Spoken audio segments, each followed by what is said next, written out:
Terima kasih buat setiap saudara kemarin yang datang dalam ulang tahun daripada anak kami yang kedua, Bethany Miracle Kusuma. Dan saudara-saudara sukacita yang luar biasa dan Tuhan ajaib, Tuhan Jehovah Jireh, dan Tuhan mencukupkan dengan cara yang ajaib, makanan juga, dan yang datang silih berganti sehingga saudara tempat tersebut tetap bisa nyaman. Saudara walaupun yang datang cukup banyak, tapi saya tahu juga beberapa saudara tidak hadir karena Anda harus bekerja dan mungkin ada hal-hal yang lain, saudara. Dan saya percaya saudara-saudara bahwa anugerah Tuhan menyertai kita semua. Katakan amin. Minggu lalu saudara kita sudah belajar tentang benih dan buah perkataan. Jangan sampai kita sembrono dalam ucapan kita. Karena Alkitab berkata hidup dan mati dikuasai oleh ucapan atau bibir kita sendiri saudara. Nah saudara kita sudah mendengar minggu lalu bahwa ada anak 12 tahun di New York saudara. Hanya karena dihina, diejek, diolok-olok oleh teman-teman sekolahnya.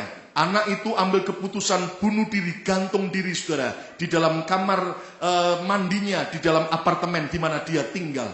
Nah saudara-saudara sekalian, itu sebabnya jangan sampai ucapan kita melukai dan merendahkan, menghina orang lain.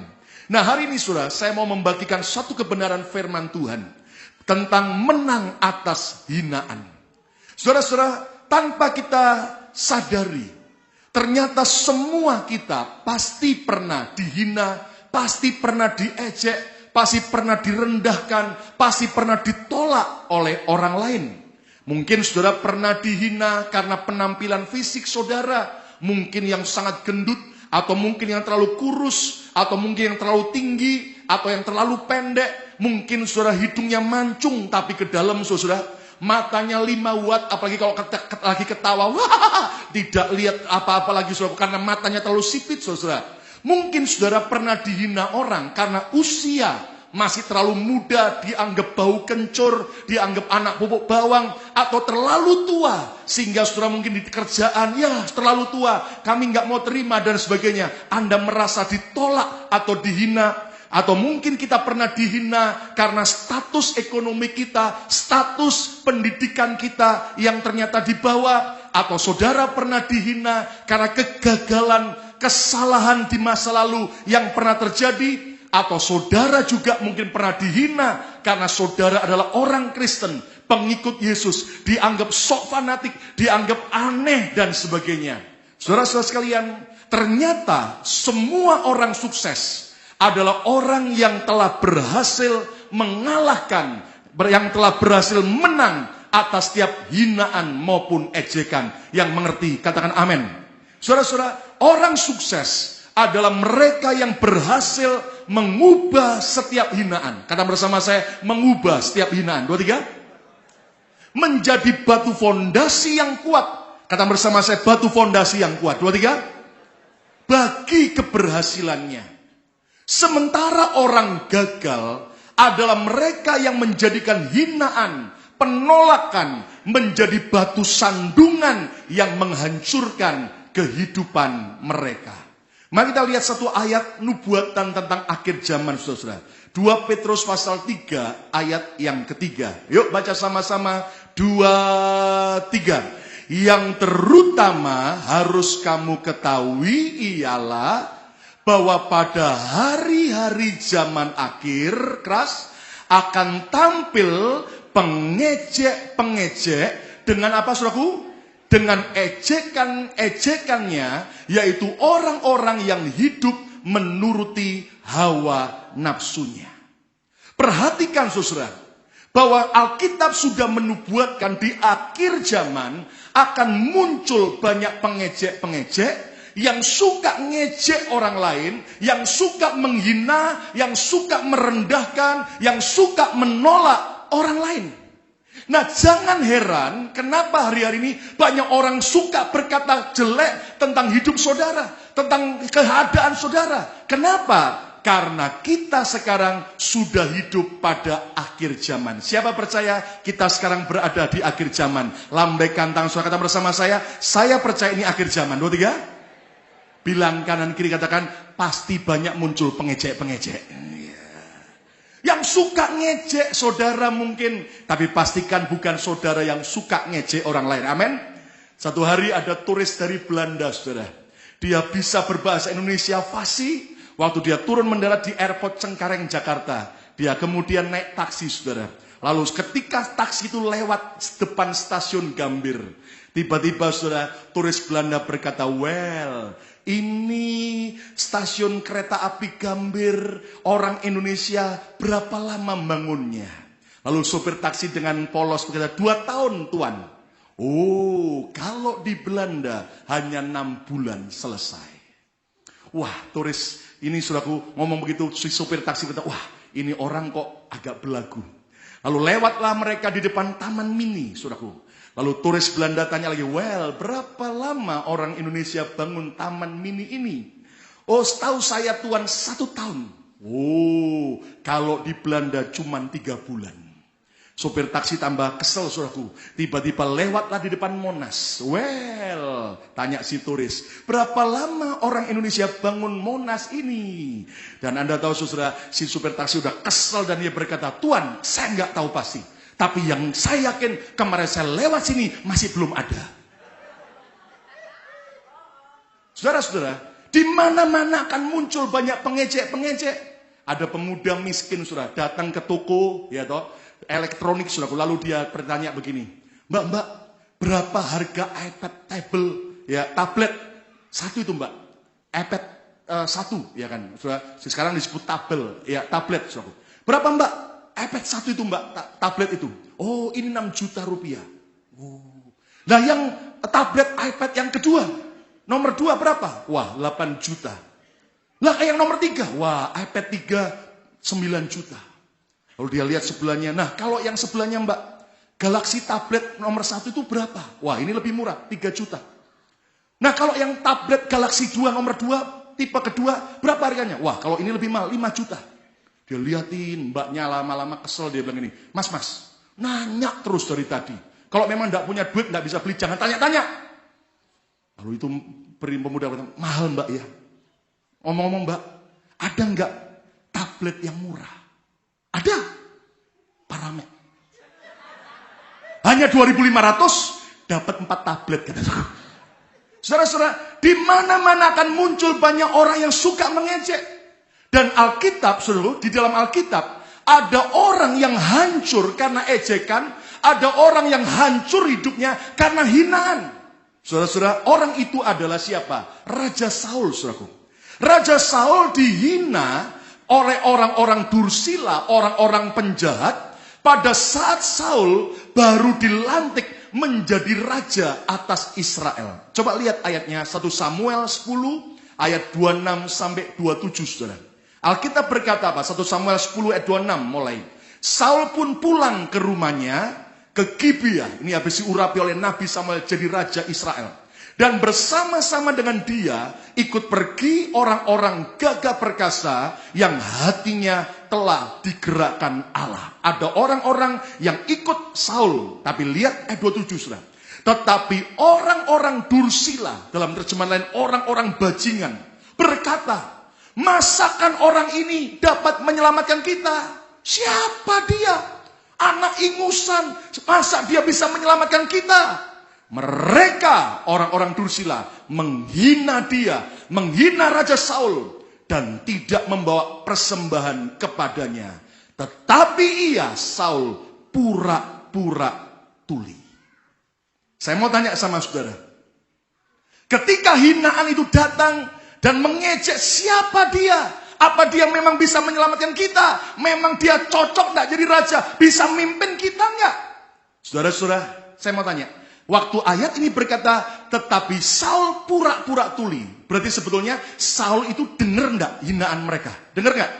Dengar, saudara-saudara. Tapi dia pura-pura tuli, kayaknya oke saja. Tapi Anda tahu, Saul, saudaraku, dia berespon salah terhadap hinaan ejekan itu, dan itu merusak hati dan pikirannya. Saudara-saudara, akibat hinaan yang terjadi pada Saul, Saul menjadi people pleaser, bukan God pleaser. Menjadi orang yang berusaha menyenangkan orang lain, bukan menjadi orang yang serindu menyenangkan Tuhan. Saudara-saudara, kenapa? Saul takut kehilangan dukungan rakyat. Makanya ketika rakyat mulai meninggalkan dia, dia ketakutan luar biasa. Kenapa? Karena Saul, saudaraku, menjadi people pleaser.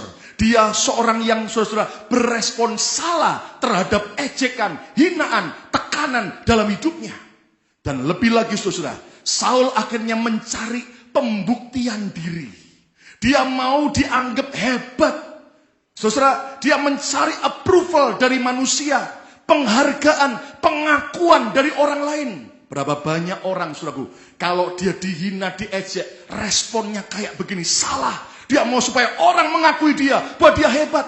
Anda tahu Saul akhirnya sampai mencuri nama dari kemenangan Yonatan anaknya atas bangsa Filistin. Dan padahal yang mengalahkan orang Filistin adalah Yonatan. Tapi Saul demi cari nama, cari pembuktian diri, dia ngomong sama rakyat Israel, akulah yang mengalahkan orang Filistin. Padahal anaknya Yonatan. Saudara-saudara, Saul menjadi orang yang haus akan pujian. Obsesinya dia ingin membuktikan diri kepada orang-orang karena dia pernah dihina dan diolok. Berapa banyak kita seperti Saul, waktu kita pernah direndahkan oleh orang tua, kamu kok nggak sepandai, nggak sesukses, kayak cecemu yang lain, kayak kokomu yang lain. Lalu kita jadi marah. Dan Anda tahu kalimat itu bisa membuat orang hancur hidupnya. Seperti Saul. Hati-hati. Akibat apa lagi, saudaraku? Ia menjadi sensitif, mudah tersinggung, mudah terluka, mudah benci. Kenapa? Karena Saul adalah orang, saudara, yang berespon salah ketika dia dihina. Anda tahu, saudaraku, waktu Saul menang perang dan dia pulang kembali ke kotanya, tiba-tiba, saudara, dia dengar anak-anak wanita dan wanita-wanita tua, rombongan itu, mereka nari memuji Tuhan. Dan mereka yang kelompok wanita tua-tua nyanyi begini, Saul mengalahkan beribu-ribu musuh. Dan kemudian Saul senang, itu yang aku cari, pujian manusia. Tiba-tiba, saudara, kelompok wanita muda-muda teriak nyanyi lain lagi. Tapi Daud mengalahkan musuh berlaksa-laksa. Lebih banyak, berjuta-juta musuh. Anda tahu, saudara, ketika dia mendengar pujian itu, sensitifnya muncul. Saul jadi dengki, jadi benci kepada Daud. Sejak hari itu, dia pingin bunuh Daud. Gara-gara apa? Dia jadi orang yang sensitif. Gara-gara apa? Dia berespon salah terhadap hinaan, penolakan yang dia hadapi.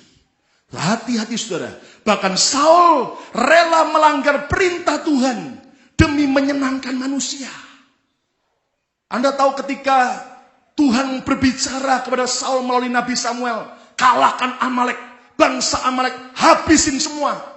Ternyata, saudara-saudara, Saul memang maju perang dan Tuhan memberi kemenangan. Tapi yang dihabiskan hanya rakyat biasa dan juga kambing domba yang jelek. Tapi Raja Agag, Raja Amalek, dan juga kambing domba yang gemuk-gemuk. Tidak, kenapa? Saul, saudaraku, ditegur Nabi Samuel. Dia bilang apa? Karena aku takut terhadap rakyat. Karena rakyat pingin supaya ini tetap hidup. Anda tahu, Saul rela melanggar perintah Tuhan demi menyenangkan manusia. Sudah lihat, berapa banyak orang karena dia sungkan sama manusia, takut ditolak lagi, takut dihina lagi, diajak temannya, ayo ngerokok. Kalau kamu nggak ngerokok, banci lu. Saudara-saudara, tapi akhirnya dia terseret. Kenapa? Demi menyenangkan manusia. Kalau ada orang berkata, kalau kamu nggak ngerokok, banci. Bilang sama dia, lihat banyak orang banci, merokok, tetap banci, saudaraku. Amin, saudaraku. Nah, Anda harus ngerti, saudaraku. Banyak orang akhirnya, ayo, kamu jangan sok fanatik. Gerejanya gereja, pulang gereja, ayo ke kasino sama-sama. Anda tahu, saudaraku, di berita ternyata orang ke kasino itu tambah bahaya hari-hari ini. Di Sugar House, saudaraku, ada orang Chinese menang, waktu dia pulang ke rumahnya di Philadelphia, dirampok habis, saudaraku. Kenapa? Sebab keadaan tambah menyedihkan. Anda harus belajar. Jangan engkau halalkan segala macam cara hanya demi menyenangkan manusia. Jadilah orang yang tetap taat akan perintah Tuhan. Tepukan yang meriah untuk kemuliaan Tuhan. Amin.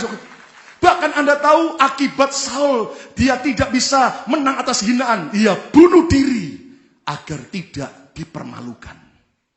Anda tahu ketika dia di medan perang, tiba-tiba ada panah nyasar, terus kena dia. Dia sudah dalam keadaan sudah sekarat. Dia minta pembawa senjatanya, bunuh aku, bunuh aku. Pegawai nggak berani, saudaraku. Dan tiba-tiba Saul ambil senjata, dia bunuh diri di medan perang. Kenapa?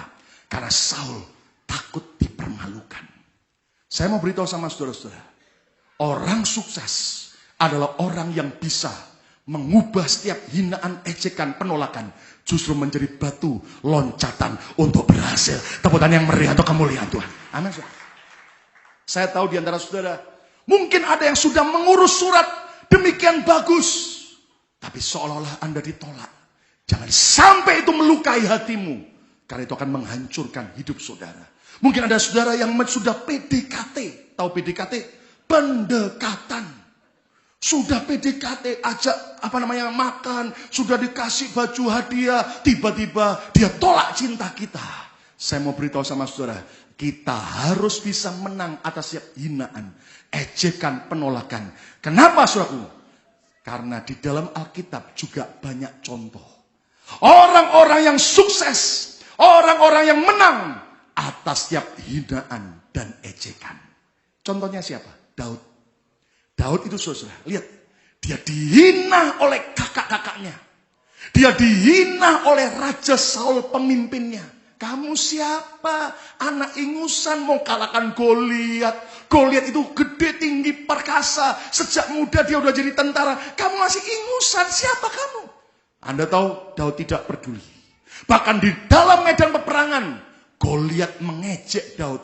Tapi Anda tahu saudara, Daud akhirnya berhasil kalahkan Goliat. Dan akhirnya Daud diangkat sebagai raja atas Israel. Tepuk tangan yang meriah untuk kemuliaan Tuhan. Amin. Siapa lagi contoh di Alkitab? Nehemia. Dalam kitab Nehemia. Dia diperintahkan Tuhan untuk membangun kembali tembok Yerusalem yang roboh. Dan dia mulai memimpin. Tapi dia diejek oleh Tobia dan Sanballat. Dia dihina. Dia diintimidasi. Tapi Nehemia berhasil menang atas hinaan. Akhirnya tembok itu selesai. Dan dia diangkat sebagai bupati atas Yerusalem. Siapa lagi contoh orang yang menang atas hinaan di dalam Alkitab? Tuhan Yesus sendiri. Alkitab berkata, dia menanggung bantahan dan hinaan yang sedemikian rupa. Tapi Yesus tetap taat mati di kayu salib. Dan akibatnya dia bangkit dalam kemuliaan. Katakan amin. Saudara-saudara, lihat kemari. Jangan sampai engkau hancur gara-gara hinaan orang lain. Jangan sampai saudara jadi kepahitan gara-gara ejekan orang lain. Memang saudaraku, dunia ini banyak orang pengejek-pengejek. Suka ngejek. Satu hari saudara di sebuah kantor pos. Ada seorang nenek datang ke kantor pos, pingin nulis surat sama cucunya di kota lain. Tapi dia lupa bawa kacamata. Akhirnya ia minta tolong kepada petugas loket kantor pos untuk membantunya. Lalu nenek ini berkata, Pak, boleh enggak bantu saya? Oh, dengan senang hati ibu, apa yang saya bisa bantu? Saya lupa bawa kacamata. Tolong Pak, tuliskan nama dan alamat cucu saya di amplop ini. Oh baik, dengan senang hati. Dia tulis aku. Lalu setelah selesai, nenek bilang lagi, Pak, boleh enggak bantu saya lagi? Apa? Tolong Pak, tuliskan isi suratnya sekalian. Saya ngomong Bapak tulis ini. Oke, dengan senang hati Ibu. Dan dia tulis, aku, ya toh, ibunya ngomong, nenek itu ngomong apa, dia tulis. Setelah selesai, nenek, apa lagi yang bisa saya bantu? Gini Pak, jangan lupa Pak, di bagian terakhir tulisannya, kasih Pak, tambahan. Oh ya, silakan, tambahan apa? Bilang, NB, maaf tulisannya jelek. Sudah ditolong, saudara. Masih jelekin lagi, saudara. Nah, saudara-saudara, hidup ini memang keras. Tapi Tuhan mau agar setiap saudara tidak kalah atas hinaan. Tidak tersandung karena olokan, ejekan orang lain. Tapi saudara, Tuhan mau kita menang atas setiap hinaan dan ejekan. Tepuk tangan yang meriah untuk kemuliaan Tuhan. Katakan amin. Nah, kita akan belajar hari ini, saudaraku, dari kehidupan Nehemia. Bagaimana Nehemia bisa menang atas hinaan dan ejekan. Saya mau tanya, siapa di sini mau jadi orang sukses? Siapa mau menang atas setiap hinaan maupun ejekan penolakan? Kata bersama saya harus menang. 2, 3. Lebih keras, saya harus menang. 2, 3. Lihat keadaan Nehemia. Nehemia 4 ayat 1 sampai ayat 3, saudaraku. Ketika Sanballat mendengar bahwa kami sedang membangun kembali tembok kota Yerusalem yang sudah dirobohkan musuh, Bangkitlah amarahnya dan ia sangat sakit hati. Hati-hati saudara, hidup ini selalu akan ada oposisi. Siapapun saudara, Anda harus ingat akan ada oposisi dalam hidup kita. Kenapa? Yesus saja menghadapi oposisi. Terus, ia Sanbalat mengolok-olok orang Yahudi, menghina. Bahasa Ibrani kunonya ngenyek. Itu mantap saudara ya. Anda tahu kan bahasa Jawa itu mantap gitu. Film Die Hard itu saudara ya. Bahasa Jawanya apa? Orang mati-mati saudara. Ya. Die Hard 2 itu saudara ya, itu bahasa Jawanya mantap saudara. Ya toh, tahan banting enggak mati-mati saya. Lihat ayat yang kedua. Dan berkata di hadapan saudara-saudaranya, orang-orang yang bersama dengan Sanbalat dan tentara Samaria, apa gerangan yang dilakukan oleh orang-orang Yahudi yang lemah ini? Lihat, orang Yahudi dianggap lemah, diejek lemah. Apakah mereka memperkokoh sesuatu? Apakah mereka hendak membawa persembahan? Apakah mereka akan selesai dalam sehari? Dihina, bisa nyelesain enggak sehari? Apakah mereka akan menghidupkan kembali batu-batu dari timbunan puing-puing yang sudah terbakar habis seperti itu? Ayat yang ketiga lihat. Lalu berkatalah Tobia orang Amon itu yang ada di dekatnya. Ini lebih sadis lagi. Lihat, sekalipun mereka membangun kembali, kalau seekor anjing hutan, mungkin kalau sekarang lebih seekor kucing, meloncat dan menyentuh tembok itu, robohlah tembok batu mereka. Sudah lihat? Nehemia, waktu dia ditugaskan Tuhan membangun tembok Yerusalem, dia dihina oleh banyak orang. Dia diejek. Anjing hutan dia lewat kena sentuh pasti roboh. Siapa mereka? Diejek, dihina, diolok. Saudara-saudara lihat kemarin. Pilihan di tangan kita. Ketika saudara hadapi ejekan, hinaan, mungkin dari mertua saudara. Menghina saudara, mantu apa itu? Atau ketika ada ejekan dari teman-temanmu yang lain. Atau mungkin dari orang lain. Atau mungkin dari bos saudara. Atau orang yang mungkin kau tidak kenal. Atau bahkan sahabatmu sendiri. Bagaimana respon saudara dan saya? Itu menentukan. Saya berdoa di dalam nama Yesus. Biar kita orang Indonesia di kota Philadelphia di Amerika, kita minoritas. Tapi tidak berarti saudara dan saya tidak akan pernah bisa berhasil. Saya tetap punya mata iman di dalam nama Yesus. Saudara dan saya akan kuasai kota Philadelphia untuk kemuliaan nama Tuhan. Selalu saya pandang dengan mata iman, anak-anak saudara, anak-anak BKC.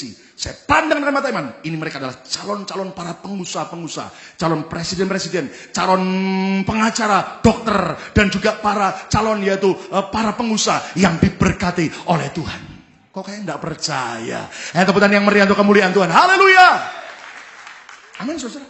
Nah, tapi bagaimana kita bisa menang atas hinaan, atas olokan? Anda tahu ya, di Amerika nih, saudara. Sebetulnya adalah bangsa di mana semua para pendatang. Kenapa orang Yahudi sekarang menjadi bangsa yang cukup berpengaruh di negara ini? Mereka kaya-kaya, mereka sangat luar biasa. Karena saya pelajari, sejarah membuktikan di Amerika, orang Yahudi adalah orang yang bisa menang atas hinaan. Mereka waktu mendarat pertama kali di New York, Anda tahu diejek, dihina oleh bangsa yang lain. Oleh bangsa Eropa, apalagi orang-orang Jerman, menghina mereka. Tapi Anda tahu orang Yahudi tidak pernah kalah dengan hinaan. Mereka punya respon yang benar. Awalnya orang Yahudi di New York hanya jual pakaian bekas. Mereka kumpulkan pakaian-pakaian bekas yang dibuang di sampah-sampah. Dikumpulkan sama mereka. Dan mereka mulai jual kembali. Dan Anda tahu saudara, ketika itu mulai banyak imigran-imigran dari negara yang lain datang ke New York juga. Akhirnya mereka mulai laku. Dan Anda tahu, dari situlah orang-orang Yahudi mulai mengumpulkan uang sepeser demi sepeser. Dan akhirnya mereka menjadi orang-orang yang sukses hari ini di Amerika. Tepuk tangan yang meriah untuk kemuliaan Tuhan. Amin. Mari kita belajar bersama-sama. Rahasia untuk menang atas hinaan bagaimana? Sekali lagi, siapa mau jadi pemenang? Lambaikan tangan saudara bersama. Saya mau menang atas hinaan. 2, 3. Saudara, lihat ayat selanjutnya. Nehemia 4, sekarang lanjut ayat 4 sampai 5. Aneh. Waktu dihina, diolok oleh Sanbalat dan Tobia. Apa respon Nehemia? Ya Allah kami. Ucapkan sama-sama 2, 3. Ya Allah kami. Apa? dengarlah bagaimana kami dihina. Ini kalimat doa. Aneh ya? Terus saya baca berikutnya. Balikkanlah cercaan mereka, hinaan mereka, menimpa kepala mereka sendiri. Dan serahkan mereka menjadi jarahan di tanah tempat tawanan. Ayat 5. Jangan kau tutupi ya Tuhan kesalahan mereka. Dan dosa mereka jangan kau hapus dari hadapanmu. Karena mereka menyakiti hatimu dengan sikap mereka, hinaan mereka terhadap orang-orang yang sedang membangun. Lihat kemarin, aneh. Kalau Anda baca ayat ini, seolah-olah nggak nyambung. Ketika Nehemia dihina, diolok dari ayat pertama sampai ayat ketiga, mestinya kan ada respon. Misalnya dia marah, mungkin dia kesel. Tapi lihat apa respon Nehemia. Ayat 4 ulang lagi. Ya Allah kami, dengarlah bagaimana kami dihina. Saudara, rahasia menang atas hinaan yang pertama. Hadapkan semua hinaan kepada Tuhan melalui doa. Yang setuju katakan amin. Wah, enggak semua. Yang setuju katakan amin. Saudara-saudara, hadapkan semua hinaan. Ucapan bersama saya, hadapkan semua hinaan. 2, 3. Kepada Tuhan melalui doa. Nehemia tidak menghadapkan hinaan itu kepada polisi, kepada pengacara. No. Dia hadapkan ke Tuhan. Dia sembahyang. Ya Allah kami, dengarlah bagaimana kami dihina. Di Alkitab juga ada contoh Raja Hizkia, Raja Israel. Waktu menerima surat hinaan dari Raja Asyur. Lalu apa yang Hizkia lakukan? Dia bawa surat hinaan itu masuk ke bait Tuhan. Dan menghadapkan surat itu, hinaan ke hadapan Tuhan. Saudara dengar kemari. Ini cara Tuhan untuk menolong saudara dan saya. Katakan amin. Ketika engkau terima SMS, Facebook yang menghina, mengejek saudara, jangan balas dengan ejekan. Tapi hadapkan semua ke hadapan Tuhan dengan doa. Sembahyang, cari Tuhan. Pak, ngomongnya enak Pak. Tapi Pak, mertua saya terlalu nyakitin saya Pak. Saya hadapkan ke pendeta saya aja Pak. Biar dimarah-marahin sama pendeta saya. Salah.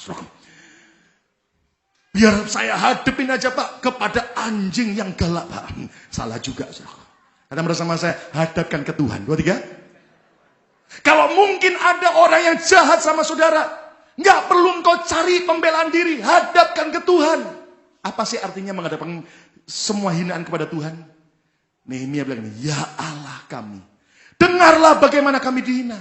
Artinya begini saudara, jangan dimasukkan hati, jangan dimasukkan pikiran, tapi serahkan kepada Tuhan. Dan Tuhan berkata, serahkanlah segala beban khawatirmu kepadaku. Aku Tuhan yang memelihara engkau. Tepuk tangan yang meriah untuk kemuliaan Tuhan. Apa arti menghadapkan semua hinaan kepada Tuhan? Jangan marah, jangan sakit hati, tapi mintalah Tuhan membungkus hati kita dengan kasih-Nya.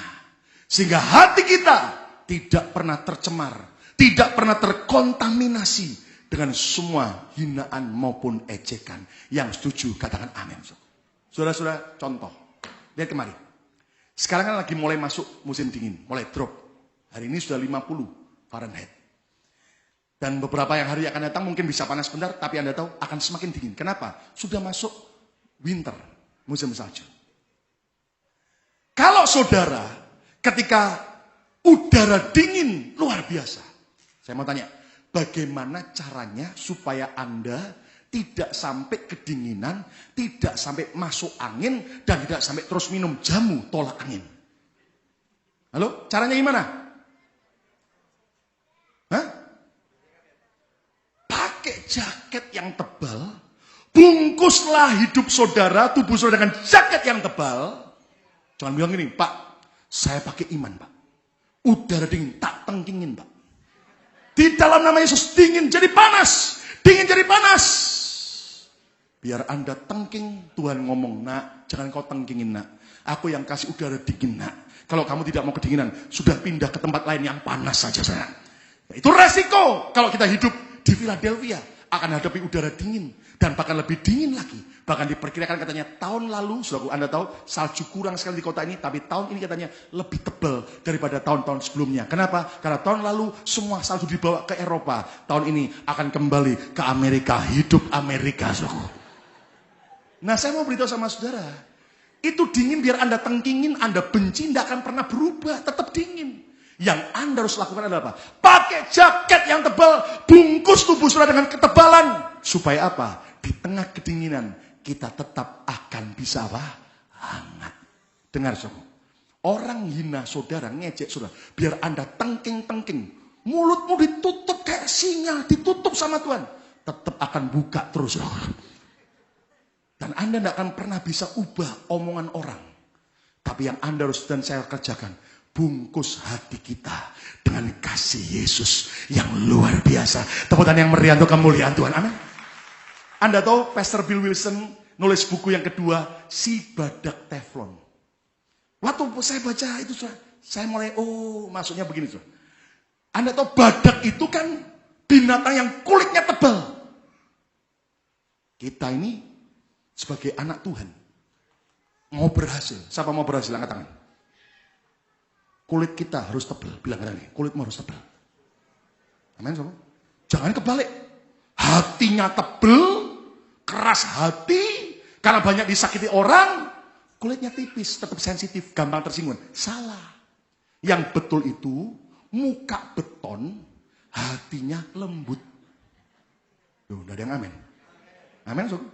Siapa mau sukses di Amerika? Angkat tangan, sobat. Kalau mentalmu mental tempe, gampang tersinggungan, gampang sensitif, habis dilindas oleh iblis.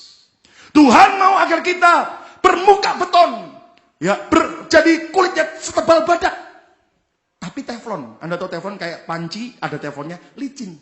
Itu semua omongan hinaan orang, tidak pernah masuk ke dalam pikiran dan hati kita. Langsung lewat. Kenapa? Ada semua pembungkusan Tuhan, nggak sampai nempel, semuanya bisa licin karena Tuhan yang memberi proteksi dalam hidup kita. Tepuk tangan yang meriah untuk kemuliaan karena haleluya. Anda tahu saudaraku, ada orang bilang gini sama saya, Pak, biar saya kasar, ucapan saya kasar, tapi Pak ingat saya ini kayak buah durian, luarnya tajam, tapi Pak tahu buah durian dalam yang manis lembut. Saya bilang bahaya juga. Luar kayak durian, dalamnya lembut, tapi nanti kemana-mana melukai banyak orang. Ada yang bilang gini, Pak, saya memang tidak kayak durian, Pak. Saya kayak buah kedondong. Kulitnya tipis, luarnya halus. Bahaya juga, dalamnya berserat, saudaraku ya. Anda tahu kalau Anda sakit tenggorokan, masukin biji kedondong, saudara. Dengan tali tarik dan Anda tahu habis, saudara. Yang betul itu jangan jadi kayak durian, jangan jadi kayak kedondong. Lah Pak, kalau gitu jadi kayak apa? Jadilah kayak buah manggis. Do you know manggis? Kulitnya tebel, halus. Tebel tapi dalamnya buahnya putih, bersih, manis lagi. Itulah anak-anak Tuhan. Tepuk tangan yang meriah untuk kemuliaan Tuhan. Sudah jujur ya? Semakin engkau ribut, sakit hati, kecewa, engkau tidak bungkus hatimu dengan kasih Tuhan. Engkau tidak bermuka tebal, ya toh. Tapi hati lembut, Anda terus dipermainkan oleh semua omongan orang. Itu orang tidak malah diem, malah ketawa, tepuk tangan, ye, ayo terus, biar sampai kebakaran jenggot. Anda yang rugi sendiri, saudara. Belajarlah untuk tidak ladenin orang gila. Kok diem semua? Halo? Orang gila itu jangan diladenin. Tidak ada yang amin. Loh, siapa Pak yang gila Pak? Bukan saya dan bukan saudara. Bukan. Amin. Semua orang yang suka hina saudara. Ngejek saudara. Kenapa? Anda ladenin orang gila. Ikut gila beneran. Amin. Di tempat kerja mungkin, ada nggak orang-orang gila di tempat kerja? Istilah bahasa Inggrisnya, crazy maker. Ada nggak saudara? Ada. Di rumah tangga saudara. Di dalam rumah ada nggak crazy maker? Ada saudara. Satu hari saudara, ada pengusaha kaya, baru beli mobil Land Cruiser Toyota 4x4. Jadi kan di belakang mobilnya kan ada tulisan 4x4, 4x4. Tiba-tiba sudah dia parkir di depan kantor, tepi jalan. Ada orang gila lewat. Lihat mobil 4x4. Dia ketawa. Orang kaya bodohnya bukan main. Si orang gila ambil batu. Masa orang kaya 4x4 aja nggak tahu. Dia coret mobil itu di belakangnya. Dikasih sama dengan 16. Dicoret saudaraku. Sama dengan 16. Pergi orang gilanya. Sore pulang kantor. Lu kaget. Lah kok dicoret? Dia bawa ke bengkel. Dicat ulang. Besok. Lewat lagi orang gila. Loh sudah dikasih tahu dihilangin. 4x4 kan 16. Masa nggak tahu? Ambil batu lagi sudah sama dengan 16 dicoret lagi saudara. Dia pergi saudara. Pulangnya, lu orang kaya kaget. Bak ke dalam apa saudara? Bengkel lagi. Hari demi hari begitu saudara. Lama-lama orang kaya yang pikir ini daripada dicoret melulu. Gini aja, aku minta kepada bengkelnya. Daripada coret setelah dicat ulang bagus 4x4, saya minta tambahin di spek bagus sama dengan 16. Pasti orang gila tidak akan coret mobil saya lagi. Senang dia saudara. Anda tahu dia parkir, orang gila lewat lagi suhu. Nah, 4x4 sama dengan 16. Ya kan, tambahin 16 sama dengan 16. Dia ambil batu lagi, ditulis di bawahnya, pinter.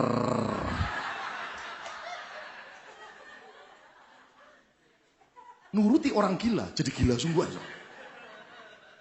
Bungkus hati kita. Ya Allah kami, dengarlah bagaimana kami dihina. Belajarlah hidup jujur terbuka kepada Tuhan. Enggak usah hidup serba tertutup. Hidup kalau tertutup penuh rahasia, itu jadi berat. Hidup paling enak itu hidup yang terbuka. Kata bersama saya, terbuka. 2, 3. Jangan sok-sokan, saudaraku. Kalau memang belum punya duit, jangan sok jadi orang kaya. Padahal, saudaraku, tampilan parlente. Tiap hari makan kerupuk, saudaraku. Nah, daripada begitu terbuka aja. Memang belum punya duit, nggak apa-apa. Hidup kita itu bukan bergantung dari ucapan, anggapan orang lain. Anda tahu ya, Anda pakai tas Louis Vuitton misalnya. Orang paling cuma kagum cuma 5 menit kok. Hebat ya, bagus ya. Habis itu selesai. Tapi bayarnya yang mahal. Emang saudara? Loh, saya mau beritahu sama saudara. Belajarlah terbuka dengan Tuhan dan orang lain. Lalu kemudian doa Nehemia apa? Balikkanlah cercaan mereka. Menimpa kepala mereka sendiri. Dan serahkan mereka menjadi jaran di tanah. Tempat awanan. Jangan kau tutupi kesalahan mereka. Bla bla bla bla bla. Wih Pak, ini kan doanya ngeri Pak. Minta mereka dihajar. Bukan. Waktu saya baca itu saya tanya, Tuhan maksudnya apa? Nehemia tidak mencari pembelaan diri sendiri. Tapi dia serahkan. Minta pembelaan dari Tuhan. Dengar saudaraku. Manusia membela hanya sementara. Tapi kalau Tuhan yang membela saudara, siapa yang dapat lawan kita? Tepuk tangan yang meriah untuk kemuliaan Tuhan. Mari belajar. Hadapkan semua hinaan, ejekan kepada Tuhan. Bungkus hati saudara. Nggak usah gampang tersinggung. Saudara, saya ini sadar gini ya. Jadi hamba Tuhan pun itu nggak pernah bisa menyenangkan semua orang. Dan kalau saudara belajar menyenangkan semua orang sekaligus, Anda pasti akan stres. Kenapa? Sebab Tuhan pun tidak pernah bisa menyenangkan semua orang. Contoh, hari ini kalau Tuhan kasih hujan, sebagian orang, puji Tuhan, hujan lebat turun, tanaman saya jadi segar. Percayalah sebagian orang, Tuhan kok tidak kasih terang, kok hujan. Tuhan pun tidak bisa menyenangkan semua orang. Makanya nggak usah stres. Belajarlah percaya. Orang boleh ngomong apa. Kalau ada dosa kesalahan, perbaiki, bertobat. Tapi kalau tidak ada yang salah, serahin ke Tuhan. Jadilah si badak teflon. Tidak pernah ada yang nempel di dalam hidup saudara. Di dalam hati dan pikiran saudara. Engkau tetap hidup benar di hadapan Tuhan. Tepuk tangan yang meriah untuk kemuliaan Tuhan. Kata amin. Yang kedua, yang terakhir. Rahasia menang atas hinaan. Lihat ayat berikutnya. Nehemia 4 ayat 6. Nehemia 4 ayat 6. Yuk baca sama-sama. 2, 3. Tetapi, baca keras.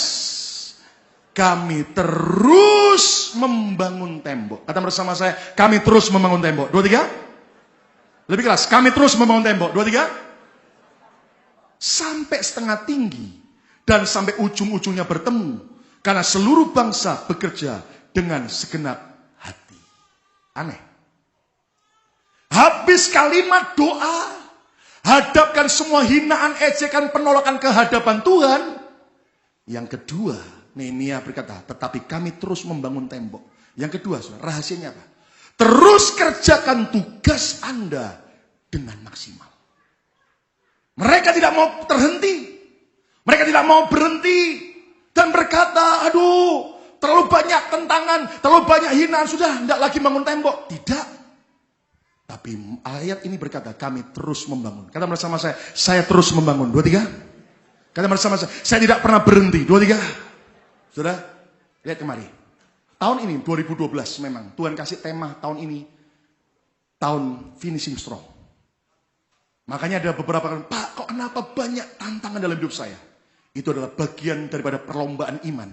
Supaya saudara berhasil mencapai garis akhir dengan baik. Tepuk tangan yang meriah untuk kemuliaan Tuhan. Amin. Dan saya berdoa untuk visi tahun depan. 2013. Tuhan sudah bicara gini.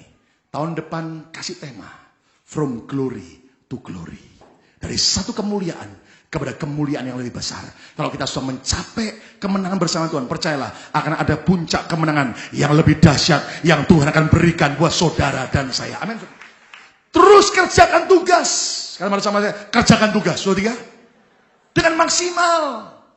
Kalau Anda sebagai seorang suami, biar Anda dihina, diejek orang, jangan berhenti. Kerjakan yang terbaik sebagai suami yang baik. Kalau engkau sebagai ibu rumah tangga, biar ada ejekan olahan, terus kerjakan tugasmu sebagai seorang istri dan ibu rumah tangga yang baik.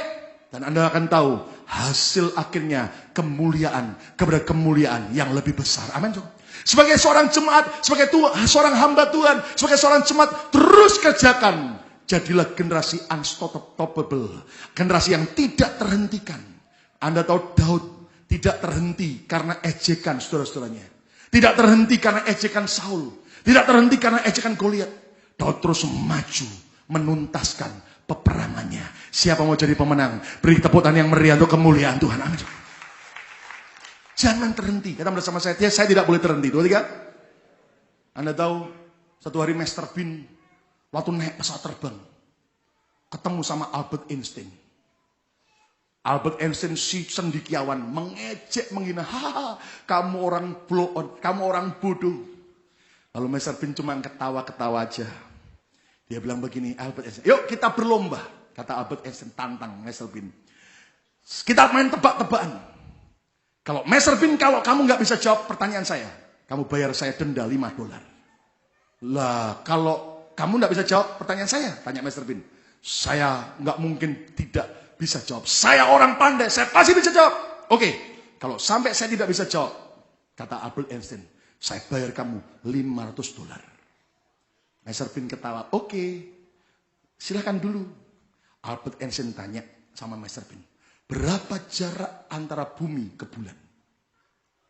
Mr. Bean mikir sebentar, dia tidak tahu jawabannya. Dia kata, dia keluarkan dari kantongnya $5, kasih Albert Einstein. Albert Einstein ketawa, bodoh kamu. Masa gitu aja nggak tahu? Albert Einstein tanya lagi, berapa banyak putaran roda mobil kalau belok ke kiri? Yang lebih banyak putar kanan atau kiri? Ban kanan atau ban kiri? Mr. Bean mikir sebentar dan tidak tahu jawabannya. Dia ketawa, dia ambil $5 kasih Albert Einstein. Albert Einstein ketawa menghina-hina Mr. Bean. Lalu Mr. Bean berkata, giliranku sekarang ya. Oke, apa pertanyaanmu? Pasti semua aku bisa jawab. Dengan sombongnya, Mr. Bean dengan rendah hati berkata, apa yang naik ke atas bukit pakai 3 kaki, turun dari bukit 4 kaki? Albert Einstein kaget. Dia mikir, dia nggak tahu jawabannya. Lalu dia dengan laptopnya di atas pesawat karena ada wifi, dia di Google, tidak ada jawabannya. Lalu dia telepon dengan teleponnya dari pesawat kepada teman-temannya para cendekiawan, tidak tahu jawabannya semua. Albert Einstein menyerah, 1 jam mikir menyerah. Ini aku kasih 500, aku nggak bisa jawab. Mr. Bean terima uang 500, dia ketawa. Tapi Albert Einstein penasaran. Apa sekarang jawabannya? Naik ke atas bukit 3 kaki, turun 4 kaki. Mr. Bean ketawa. Dia ambil $5 dikasih Albert Einstein.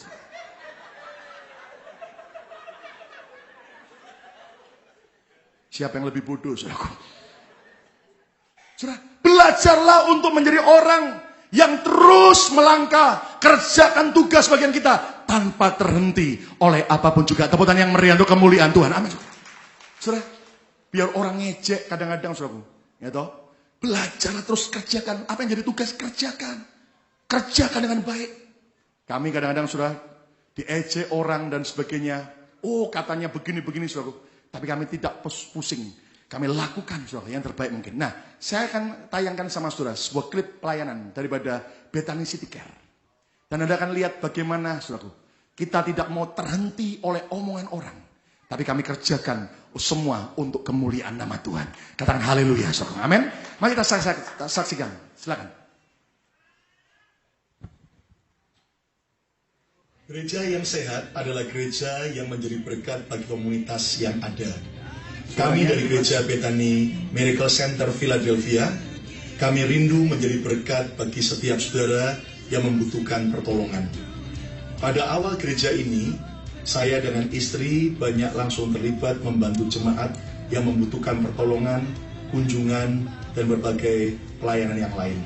Tetapi dengan perkembangan gereja yang semakin banyak jemaatnya, maka kami membentuk tim yang bernama Bethany City Care, di mana teman-teman kami dalam tim ini bekerja keras dari pagi sampai malam sesuai dengan semua jadwal yang bisa kami bantu.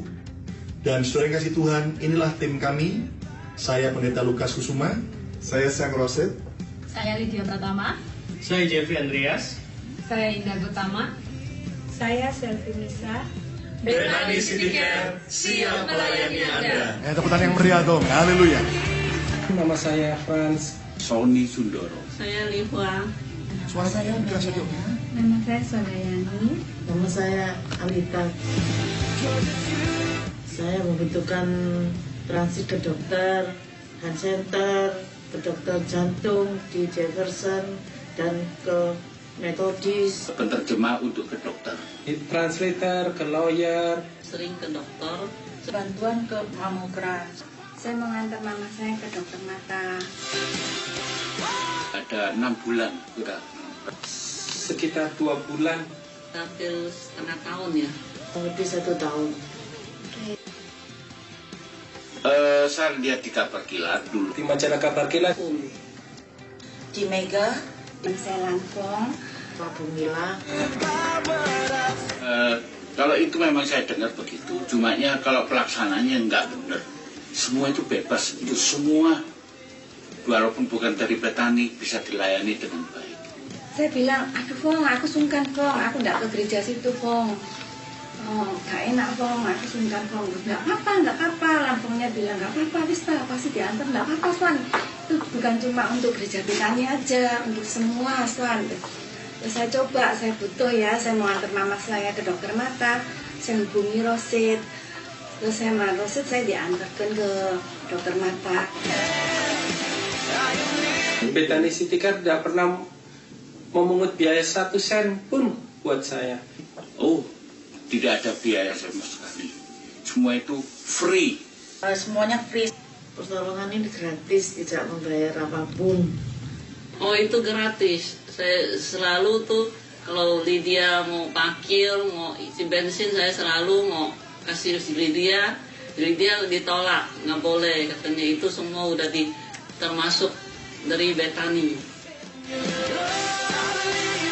Sangat bersyukur sekali adanya bantuan ini semua dari Bethany. Jadi saya tidak mengalami kesulitan, walaupun ke dokter kemanapun bisa diantar. Saya memberikan kesan yang sangat baik sekali, terutama pada Gembala Pak Lukas. Saya terima kasih sama Bethany Miracle, sama Pak Lukas, adain acara begitu, membantuin kita orang semua. Karena sudah mengadakan translate untuk orang yang tidak bisa bahasa. Saya sangat berterima kasih sekali. Juga saya mengucapkan banyak terima kasih untuk gereja Bethany Philadelphia dengan Gembala Sidang Pendeta Lukas, juga dengan Rosid, Jeffrey, dengan Lydia yang banyak membantu saya juga.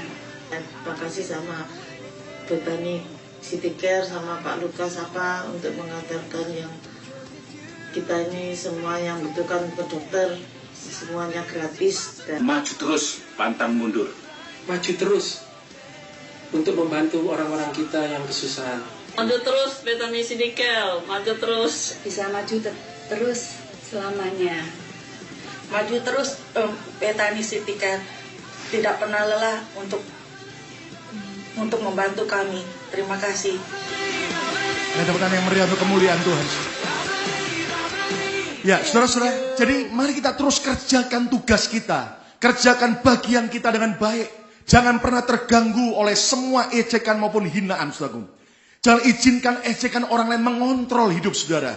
Izinkanlah hanya kebenaran firman Tuhan saja yang mengendalikan kehidupan saudara dan saya. Katakan amin, saudara. Saudara-saudara, ada satu hari, ada seorang anak yang lahir di New York, saudaraku. Dari sebuah keluarga yang sangat miskin sekali. Bahkan ketika dia lahir, saudara, ibunya waktu melahirkan karena nggak punya biaya. Ibunya ini sudah melahirkan anak ini sudah di tangga pintu sebuah sekolah. Sudah di alam terbuka. Karena tidak punya biaya sehingga akibat kelahiran yang tidak lancar, saudaraku. Anak ini, saudaraku, menderita kelainan syaraf. Terutama di bagian mukanya sebelah kanan. Sehingga wajah sebelah kanannya tidak normal. Bahkan anak ini sudah bertumbuh menjadi anak yang gagap berbicara. Ujung bibir kanannya selalu tertarik ke bawah.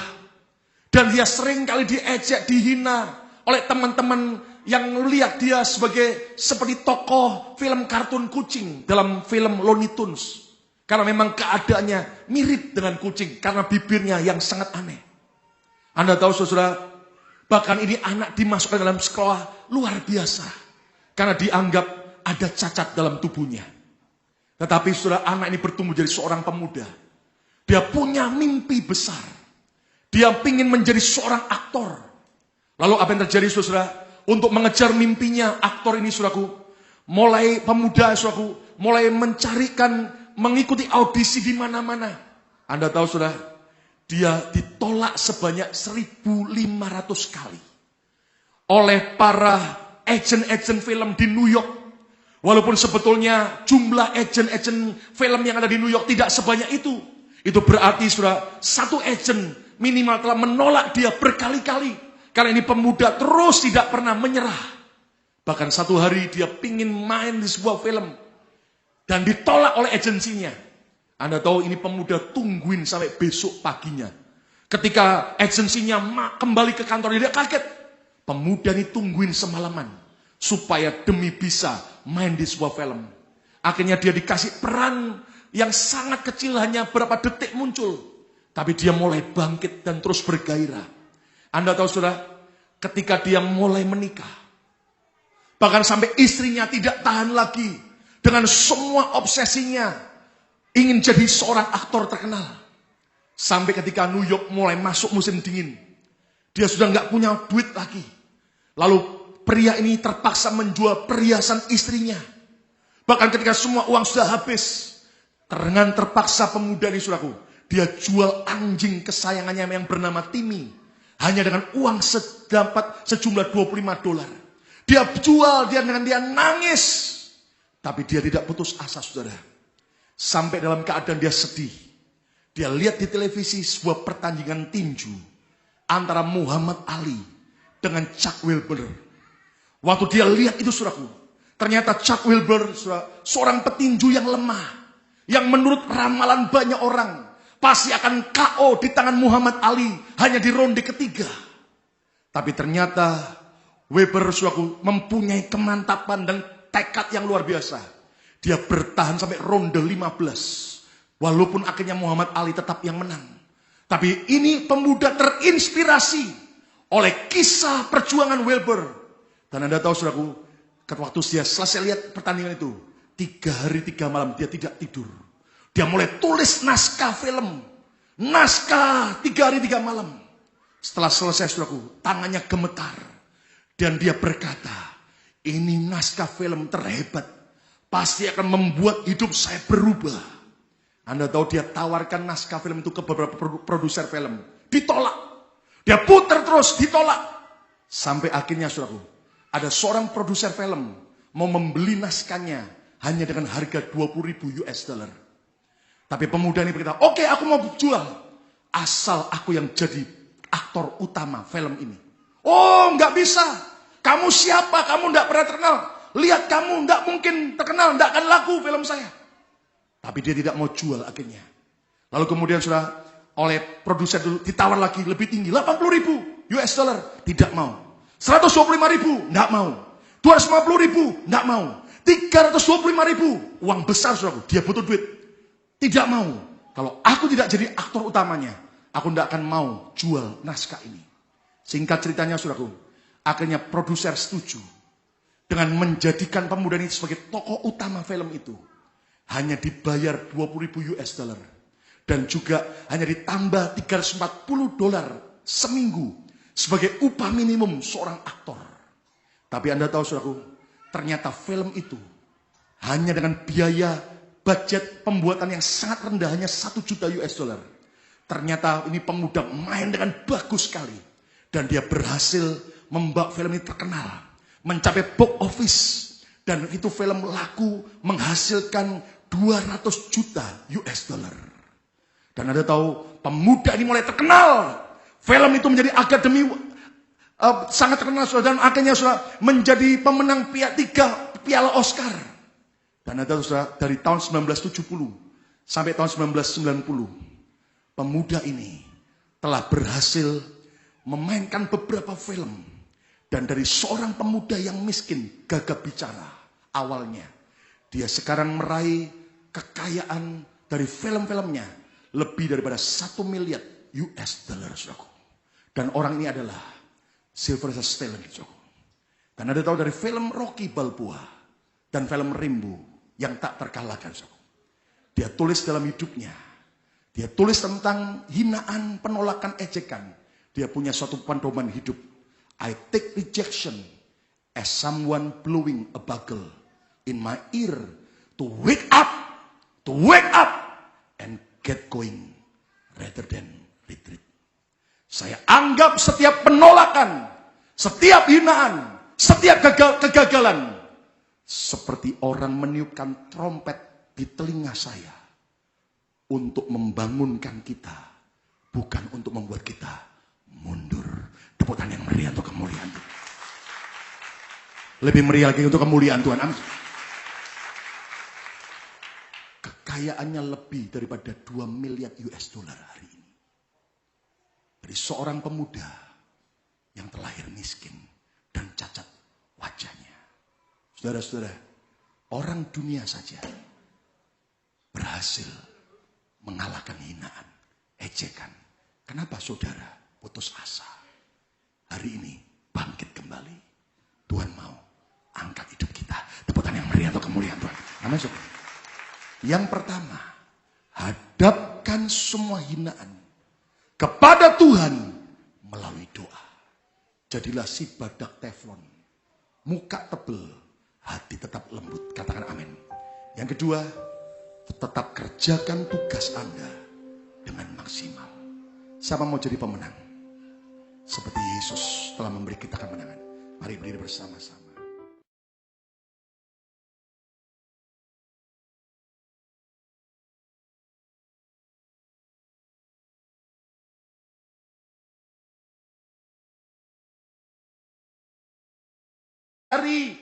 Apakah mereka akan menghidupkan kembali batu-batu dari timbunan puing-puing yang sudah terbakar habis seperti itu?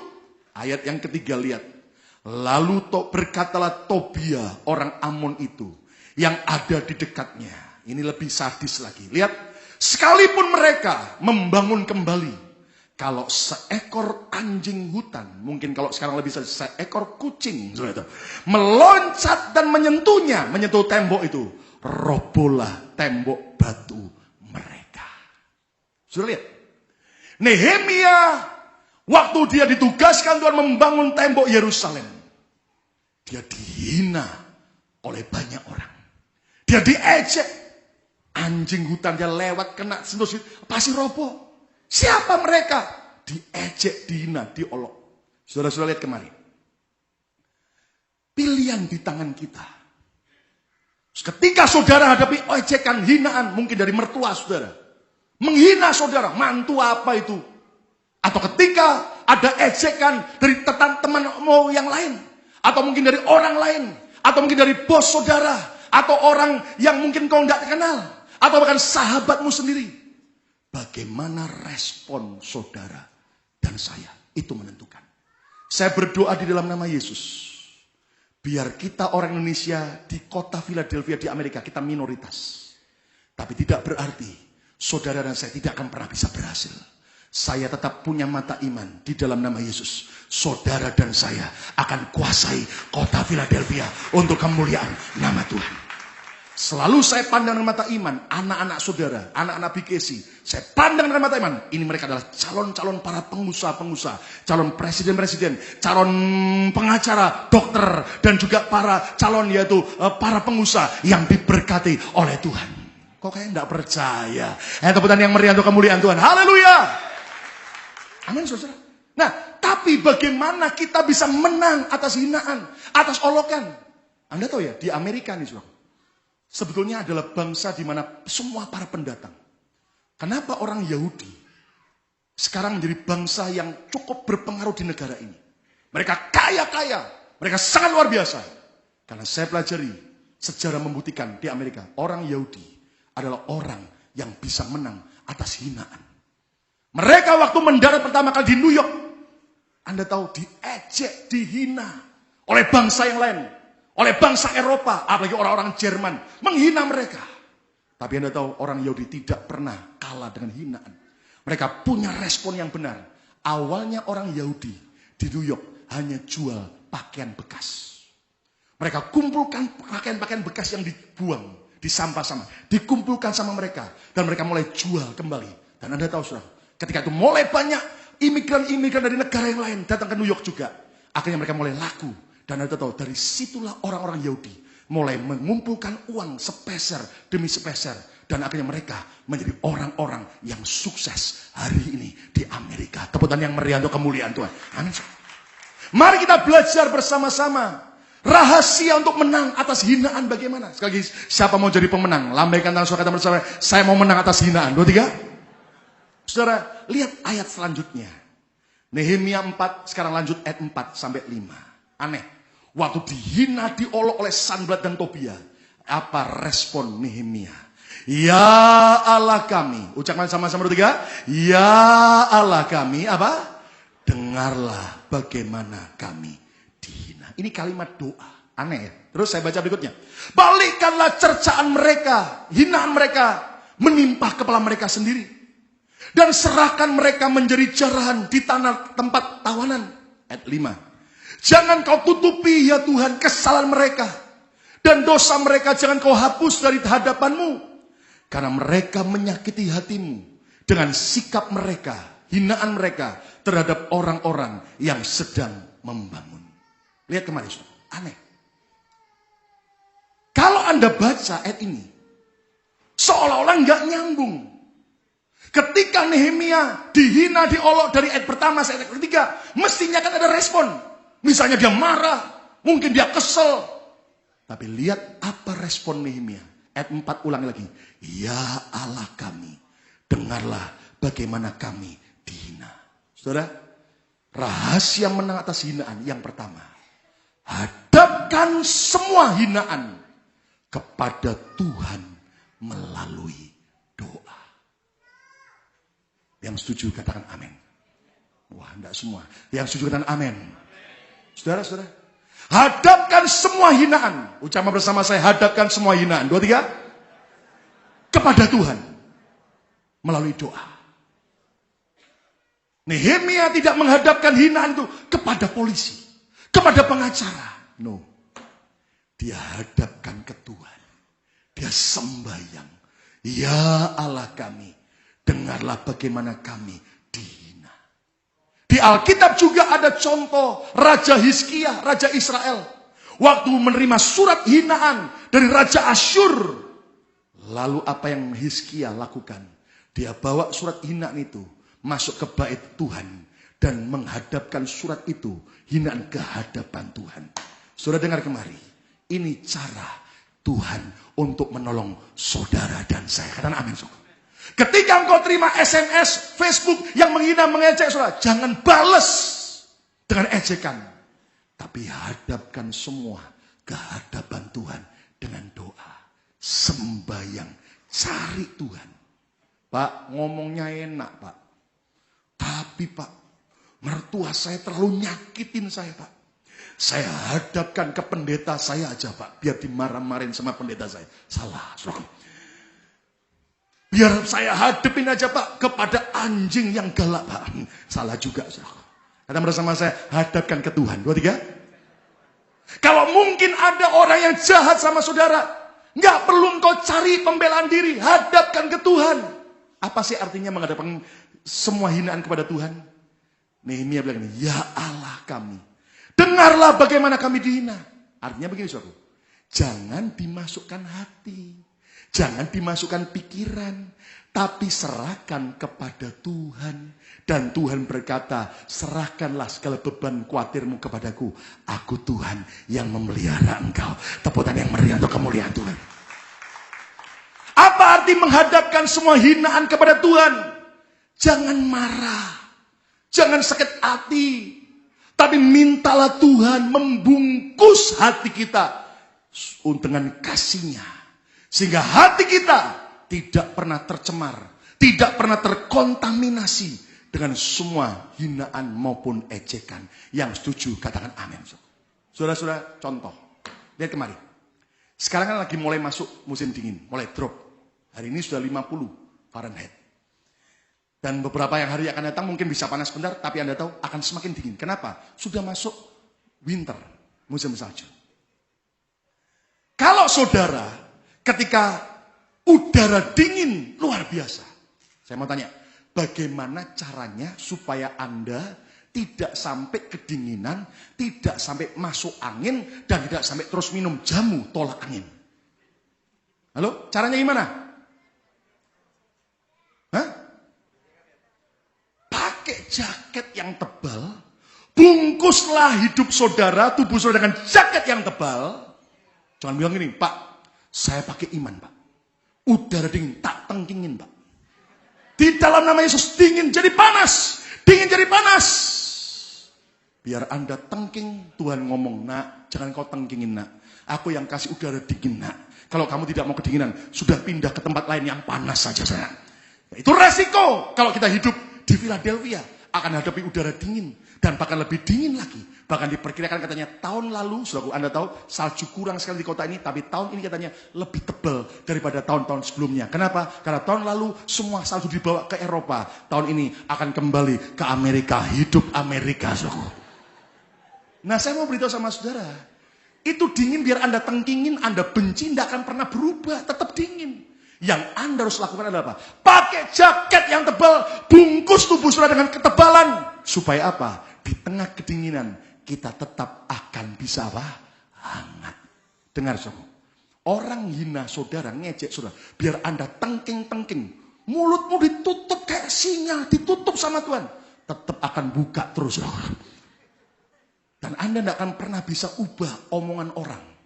Tapi yang Anda harus dan saya kerjakan, bungkus hati kita dengan kasih Yesus yang luar biasa. Tepuk tangan yang meriah untuk kemuliaan Tuhan. Amin. Anda tahu Pastor Bill Wilson nulis buku yang kedua, Si Badak Teflon. Waktu saya baca itu, saya mulai, maksudnya begini. Anda tahu badak itu kan binatang yang kulitnya tebal. Kita ini sebagai anak Tuhan mau berhasil. Siapa mau berhasil? Angkat tangan. Kulit kita harus tebal. Bilang nih, kulitmu harus tebal. Amin, sobat. Jangan kebalik. Hatinya tebal, keras hati, karena banyak disakiti orang, kulitnya tipis, tetap sensitif, gampang tersinggung. Salah. Yang betul itu, muka beton, hatinya lembut. Tuh, udah ada yang amin. Amin, sobat. Siapa mau sukses di Amerika? Angkat tangan, sobat. Kalau mentalmu mental tempe, gampang tersinggungan, gampang sensitif, habis dilindas oleh iblis. Tuhan mau agar kita bermuka beton, ya, jadi kulitnya setebal badak. Tapi teflon, Anda tahu teflon kayak panci, ada teflonnya licin. Itu semua omongan hinaan orang. Tidak pernah masuk ke dalam pikiran dan hati kita. Langsung lewat. Kenapa? Ada semua pembungkusan Tuhan. Nggak sampai nempel. Semuanya bisa licin. Karena Tuhan yang memberi proteksi dalam hidup kita. Tepuk tangan yang meriah untuk kemuliaan karena haleluya. Anda tahu saudaraku, ada orang bilang gini sama saya, Pak, biar saya kasar. Ucapan saya kasar. Tapi Pak ingat, saya ini kayak buah durian. Luarnya tajam. Tapi Pak tahu buah durian, dalam yang manis lembut. Saya bilang bahaya juga. Luar kayak durian, dalamnya lembut. Tapi nanti kemana-mana melukai banyak orang. Ada yang bilang gini, Pak saya memang tidak kayak durian Pak. Saya kayak buah kedondong. Kulitnya tipis, luarnya halus. Bahaya juga, dalamnya berserat. Saudaraku ya. Anda tahu kalau Anda sakit tenggorokan, masukin biji kedondong. Saudara. Dengan tali tarik dan Anda tahu habis. Saudara. Yang betul itu jangan jadi kayak durian, jangan jadi kayak kedondong. Lah Pak, kalau gitu jadi kayak apa? Jadilah kayak buah manggis. Do you know manggis? Kulitnya tebel, halus.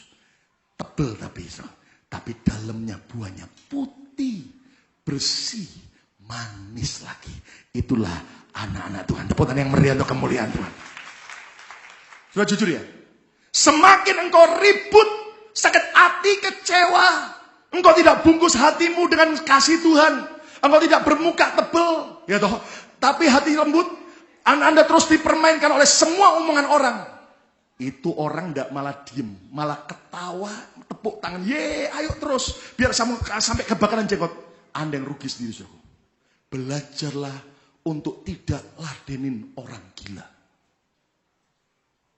Kok diem semua? Halo? Orang gila itu jangan diladenin. Tidak ada yang amin. Loh, siapa Pak yang gila Pak? Bukan saya dan bukan saudara. Bukan. Amin tuh. Semua orang yang suka hina sudah, ngejek sudah. Kenapa? Anda ladenin orang gila, ikut gila beneran. Amin. Di tempat kerja mungkin, ada nggak orang-orang gila di tempat kerja? Istilah bahasa Inggrisnya crazy maker. Ada nggak saudara? Ada. Di rumah tangga saudara, di dalam rumah ada nggak crazy maker? Ada saudara. Satu hari saudara, ada pengusaha kaya baru beli mobil Land Cruiser Toyota 4x4. Jadi kan di belakang mobilnya kan ada tulisan 4x4, 4x4. Tiba-tiba saudara dia parkir di depan kantor, tepi jalan. Ada orang gila lewat. Lihat mobil 4x4. Dia ketawa. Orang kaya bodohnya bukan main. Si orang gila ambil batu. Masa orang kaya 4x4 aja nggak tahu. Dia coret mobil itu di belakangnya. Dikasih sama dengan 16. Dicoret saudaraku. Sama dengan 16. Pergi orang gilanya. Sore pulang kantor, lu kaget. Lah kok dicoret? Dia bawa ke bengkel, dicat ulang. Besok, lewat lagi orang gila. Loh, sudah dikasih tahu dihilangin. 4x4 kan 16. Masa nggak tahu? Ambil batu lagi sudah sama dengan 16 dicoret lagi saudara. Dia pergi saudara. Pulangnya, lu orang kaya kaget. Bak ke dalam apa saudara? Bengkel lagi. Hari demi hari begitu saudara. Lama-lama orang kaya yang pikir ini, daripada dicoret melulu. Gini aja, aku minta kepada bengkelnya. Daripada coret setelah dicat ulang bagus, 4x4, saya minta tambahin di spek bagus. Sama dengan 16. Pasti orang gila tidak akan coret mobil saya lagi. Senang dia, saudara. Anda tahu dia parkir, orang gila lewat lagi, saudara. Nah, 4x4 sama dengan 16. Ya kan, tambahin 16 sama dengan 16. Dia ambil batu lagi, ditulis di bawahnya, pinter.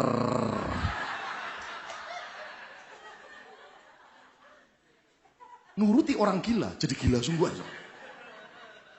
Bungkus hati kita. Ya Allah kami, dengarlah bagaimana kami dihina. Belajarlah hidup jujur terbuka kepada Tuhan. Enggak usah hidup serba tertutup. Hidup kalau tertutup penuh rahasia, itu jadi berat. Hidup paling enak itu hidup yang terbuka. Kata bersama saya, terbuka. 2, 3. Jangan sok-sokan, saudaraku. Kalau memang belum punya duit, jangan sok jadi orang kaya. Padahal, saudaraku, tampilan parlente. Tiap hari makan kerupuk, saudaraku. Nah, daripada begitu terbuka aja. Memang belum punya duit, nggak apa-apa. Hidup kita itu bukan bergantung dari ucapan, anggapan orang lain. Anda tahu ya, Anda pakai tas Louis Vuitton misalnya. Orang paling cuma kagum cuma 5 menit kok. Hebat ya, bagus ya. Habis itu selesai. Tapi bayarnya yang mahal. Emang saudara? Loh, saya mau beritahu sama saudara. Belajarlah terbuka dengan Tuhan dan orang lain. Lalu kemudian doa Nehemia apa? Balikkanlah cercaan mereka. Menimpa kepala mereka sendiri. Dan serahkan mereka menjadi jarahan di tanah. Tempat awanan. Jangan kau tutupi kesalahan mereka. Bla bla bla bla bla. Wih Pak, ini kan doanya ngeri Pak. Minta mereka dihajar. Bukan. Waktu saya baca itu saya tanya, Tuhan maksudnya apa? Nehemia tidak mencari pembelaan diri sendiri. Tapi dia serahkan. Minta pembelaan dari Tuhan. Dengar saudaraku. Manusia membela hanya sementara. Tapi kalau Tuhan yang membela saudara, siapa yang dapat lawan kita? Tepuk tangan yang meriah untuk kemuliaan Tuhan. Mari belajar. Hadapkan semua hinaan, ejekan kepada Tuhan. Bungkus hati saudara. Nggak usah gampang tersinggung. Saudara, saya ini sadar gini ya. Jadi hamba Tuhan pun, itu nggak pernah bisa menyenangkan semua orang. Dan kalau saudara belajar menyenangkan semua orang sekaligus, Anda pasti akan stres. Kenapa? Sebab Tuhan pun tidak pernah bisa menyenangkan semua orang. Contoh, hari ini kalau Tuhan kasih hujan, sebagian orang, puji Tuhan, hujan lebat turun, tanaman saya jadi segar. Percayalah sebagian orang, Tuhan kok tidak kasih terang, kok hujan. Tuhan pun tidak bisa menyenangkan semua orang. Makanya nggak usah stres. Belajarlah percaya. Orang boleh ngomong apa.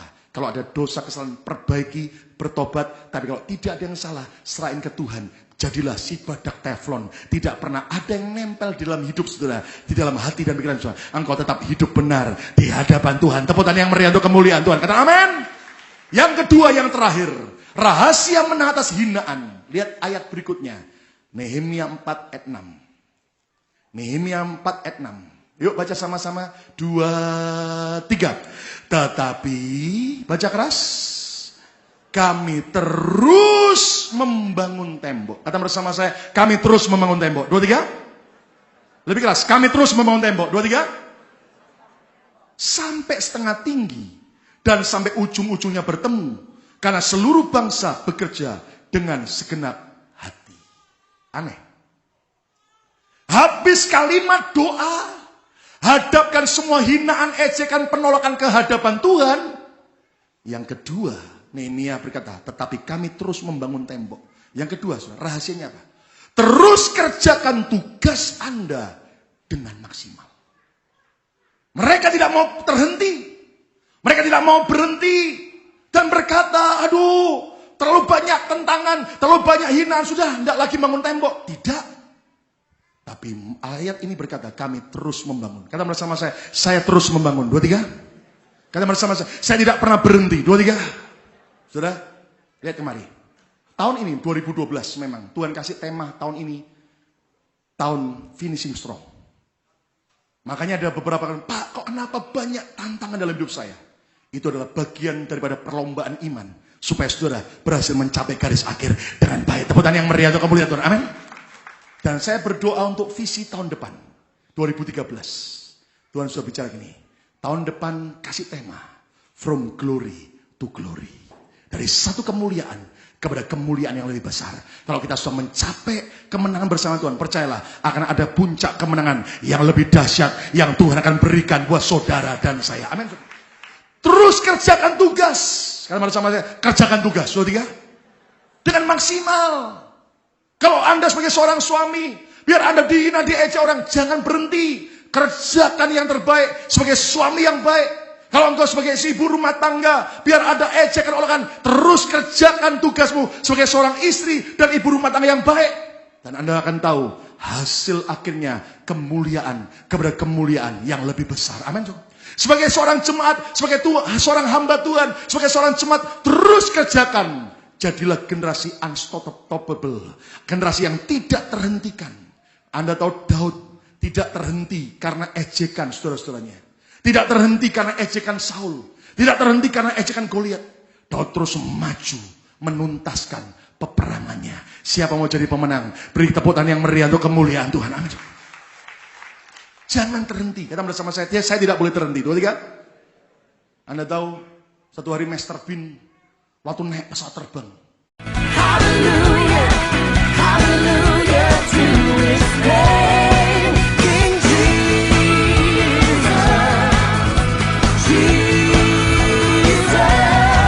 we pray. Kembali saudara. Terima kasih buat setiap saudara kemarin yang datang dalam ulang tahun daripada anak kami yang kedua, Bethany Miracle Kusuma.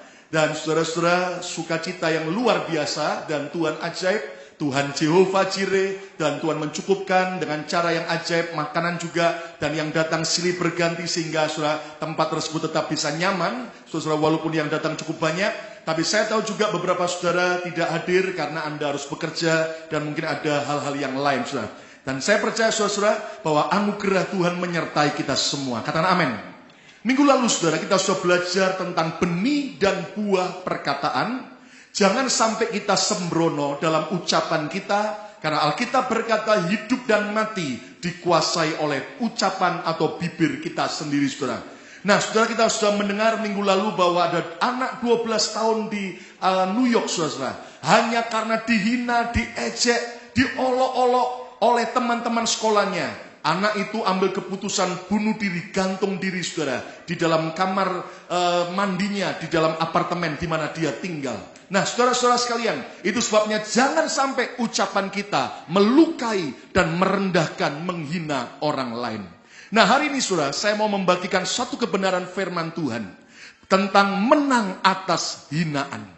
Saudara-saudara, tanpa kita sadari, ternyata semua kita pasti pernah dihina, pasti pernah diejek, pasti pernah direndahkan, pasti pernah ditolak oleh orang lain.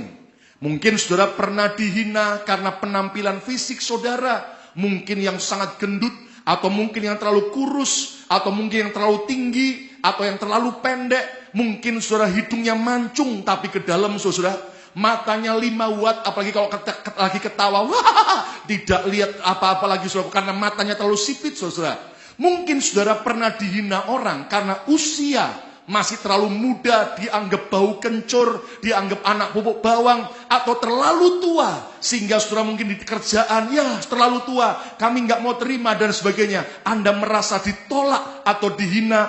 Atau mungkin kita pernah dihina karena status ekonomi kita, status pendidikan kita yang ternyata di bawah. Atau saudara pernah dihina karena kegagalan, kesalahan di masa lalu yang pernah terjadi. Atau saudara juga mungkin pernah dihina karena saudara adalah orang Kristen, pengikut Yesus, dianggap sok fanatik, dianggap aneh dan sebagainya. Saudara-saudara sekalian, ternyata semua orang sukses adalah orang yang telah berhasil mengalahkan, yang telah berhasil menang atas setiap hinaan maupun ejekan. Yang mengerti, katakan amin. Saudara-saudara, orang sukses adalah mereka yang berhasil mengubah setiap hinaan. Kata bersama saya, mengubah setiap hinaan. 2, 3. Menjadi batu fondasi yang kuat. Kata bersama saya, batu fondasi yang kuat. 2, 3. Bagi keberhasilannya. Sementara orang gagal adalah mereka yang menjadikan hinaan, penolakan menjadi batu sandungan yang menghancurkan kehidupan mereka. Mari kita lihat satu ayat nubuatan tentang akhir zaman, saudara. 2 Petrus pasal 3 ayat yang ketiga. Yuk baca sama-sama. 2, 3. Yang terutama harus kamu ketahui ialah bahwa pada hari-hari zaman akhir keras akan tampil pengejek-pengejek dengan apa, saudaraku? Dengan ejekan-ejekannya, yaitu orang-orang yang hidup menuruti hawa nafsunya. Perhatikan saudara, bahwa Alkitab sudah menubuatkan di akhir zaman akan muncul banyak pengejek-pengejek yang suka ngejek orang lain, yang suka menghina, yang suka merendahkan, yang suka menolak orang lain. Nah, jangan heran kenapa hari-hari ini banyak orang suka berkata jelek tentang hidup saudara, tentang keadaan saudara. Kenapa? Karena kita sekarang sudah hidup pada akhir zaman. Siapa percaya kita sekarang berada di akhir zaman? Lambaikan tangan saudara, kata bersama saya percaya ini akhir zaman. 2, 3. Bilang kanan kiri, katakan, pasti banyak muncul pengejek-pengejek. Yang suka ngejek saudara mungkin, tapi pastikan bukan saudara yang suka ngejek orang lain. Amin. Satu hari ada turis dari Belanda, saudara. Dia bisa berbahasa Indonesia fasih. Waktu dia turun mendarat di airport Cengkareng, Jakarta, dia kemudian naik taksi, saudara. Lalu ketika taksi itu lewat depan stasiun Gambir, tiba-tiba saudara, turis Belanda berkata, well, ini stasiun kereta api Gambir, orang Indonesia berapa lama bangunnya? Lalu sopir taksi dengan polos berkata, 2 tahun tuan. Oh, kalau di Belanda hanya 6 bulan selesai. Wah, turis ini saudaraku ngomong begitu, si sopir taksi berkata, wah ini orang kok agak belagu. Lalu lewatlah mereka di depan Taman Mini, saudaraku. Lalu turis Belanda tanya lagi, well, berapa lama orang Indonesia bangun Taman Mini ini? Oh, setahu saya tuan 1 tahun. Oh, kalau di Belanda cuma 3 bulan.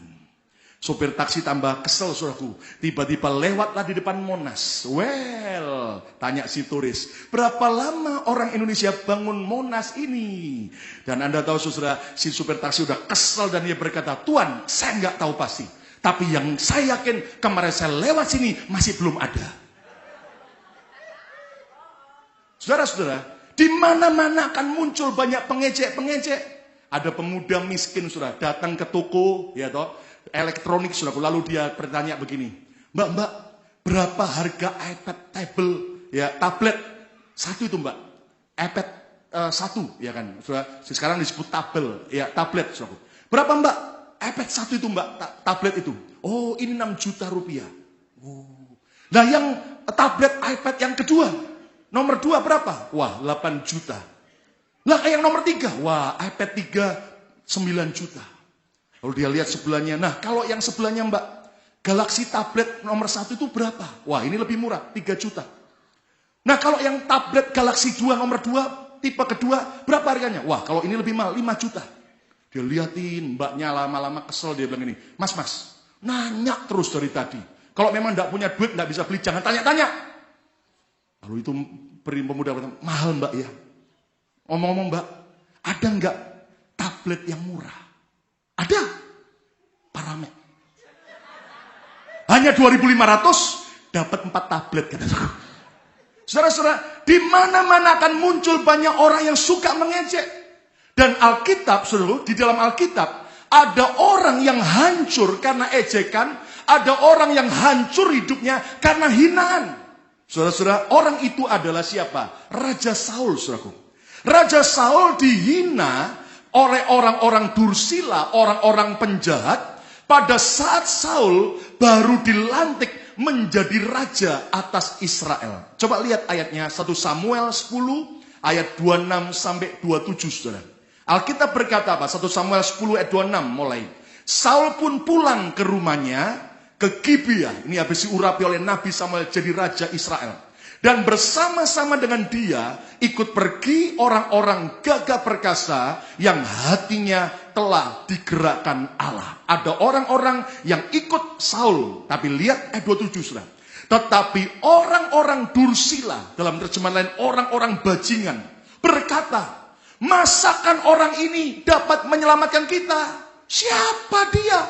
Anak ingusan, masa dia bisa menyelamatkan kita? Mereka, orang-orang dursila, menghina dia, menghina Raja Saul, dan tidak membawa persembahan kepadanya. Tetapi ia, Saul, pura-pura tuli. Saya mau tanya sama saudara. Ketika hinaan itu datang dan mengejek, siapa dia? Apa dia memang bisa menyelamatkan kita? Memang dia cocok enggak jadi raja? Bisa mimpin kita enggak? Saudara-saudara, saya mau tanya. Waktu ayat ini berkata, tetapi Saul pura-pura tuli. Berarti sebetulnya Saul itu dengar enggak hinaan mereka? Dengar enggak? Dengar, saudara-saudara. Tapi dia pura-pura tuli kayaknya oke saja, tapi Anda tahu Saul, saudaraku, dia berespon salah terhadap hinaan, ejekan itu, dan itu merusak hati dan pikirannya. Saudara-saudara, akibat hinaan yang terjadi pada Saul, Saul menjadi people pleaser, bukan God pleaser. Menjadi orang yang berusaha menyenangkan orang lain, bukan menjadi orang yang serindu menyenangkan Tuhan. Saudara-saudara, kenapa? Saul takut kehilangan dukungan rakyat. Makanya ketika rakyat mulai meninggalkan dia, dia ketakutan luar biasa. Kenapa? Karena Saul, saudaraku, menjadi people pleaser. Dia seorang yang, saudara, berespon salah terhadap ejekan, hinaan, tekanan dalam hidupnya. Dan lebih lagi, saudara, Saul akhirnya mencari pembuktian diri. Dia mau dianggap hebat. Saudara, dia mencari approval dari manusia, penghargaan, pengakuan dari orang lain. Berapa banyak orang, saudaraku, kalau dia dihina, diejek, responnya kayak begini, salah. Dia mau supaya orang mengakui dia, bahwa dia hebat. Anda tahu Saul akhirnya sampai mencuri nama dari kemenangan Yonatan anaknya atas bangsa Filistin. Dan padahal yang mengalahkan orang Filistin adalah Yonatan. Tapi Saul demi cari nama, cari pembuktian diri, dia ngomong sama rakyat Israel, akulah yang mengalahkan orang Filistin. Padahal anaknya Yonatan. Saudara-saudara, Saul menjadi orang yang haus akan pujian. Obsesinya dia ingin membuktikan diri kepada orang-orang karena dia pernah dihina dan diolok. Berapa banyak kita seperti Saul, waktu kita pernah direndahkan oleh orang tua, kamu kok nggak sepandai, nggak sesukses, kayak cecemu yang lain, kayak kokomu yang lain. Lalu kita jadi marah. Dan Anda tahu kalimat itu bisa membuat orang hancur hidupnya. Seperti Saul. Hati-hati. Akibat apa lagi, saudaraku? Ia menjadi sensitif, mudah tersinggung, mudah terluka, mudah benci. Kenapa? Karena Saul adalah orang, saudara, yang berespon salah ketika dia dihina. Anda tahu, saudaraku, waktu Saul menang perang dan dia pulang kembali ke kotanya, tiba-tiba, saudara, dia dengar anak-anak wanita dan wanita-wanita tua, rombongan itu, mereka nari memuji Tuhan. Dan mereka yang kelompok wanita tua-tua nyanyi begini, Saul mengalahkan beribu-ribu musuh. Dan kemudian Saul senang, haha, itu yang aku cari, pujian manusia. Tiba-tiba, saudara, kelompok wanita muda-muda teriak nyanyi lain lagi. Tapi Daud mengalahkan musuh berlaksa-laksa. Lebih banyak, berjuta-juta musuh.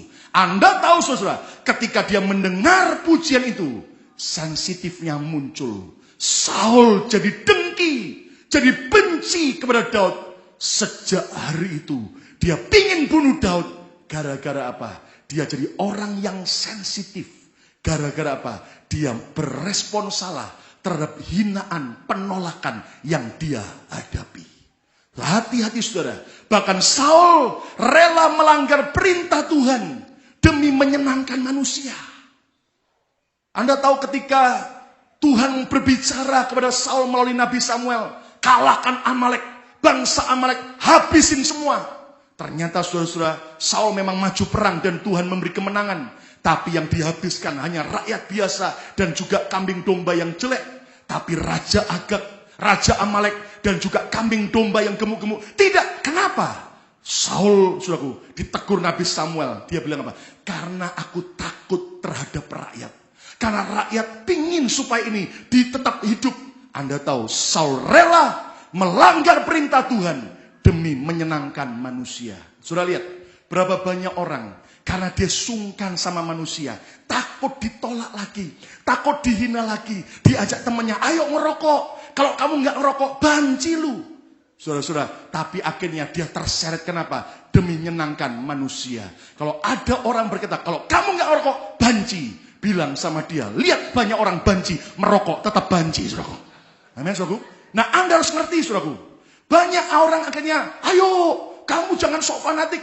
Gerejanya gereja, pulang gereja, ayo ke kasino sama-sama. Anda tahu, saudaraku, di berita ternyata orang ke kasino itu tambah bahaya hari-hari ini. Di Sugar House, saudaraku, ada orang Chinese menang, waktu dia pulang ke rumahnya di Philadelphia, dirampok habis, saudaraku. Kenapa? Sebab keadaan tambah menyedihkan. Anda harus belajar. Jangan engkau halalkan segala macam cara hanya demi menyenangkan manusia. Jadilah orang yang tetap taat akan perintah Tuhan. Tepuk tangan yang meriah untuk kemuliaan Tuhan. Amin. Bahkan Anda tahu akibat Saul, dia tidak bisa menang atas hinaan. Ia bunuh diri agar tidak dipermalukan. Anda tahu ketika dia di medan perang, tiba-tiba ada panah nyasar, terus kena dia. Dia sudah dalam keadaan sudah sekarat. Dia minta pembawa senjatanya, bunuh aku, bunuh aku. Pegawainya nggak berani, saudaraku. Dan tiba-tiba Saul ambil senjata, dia bunuh diri di medan perang. Kenapa? Karena Saul takut dipermalukan.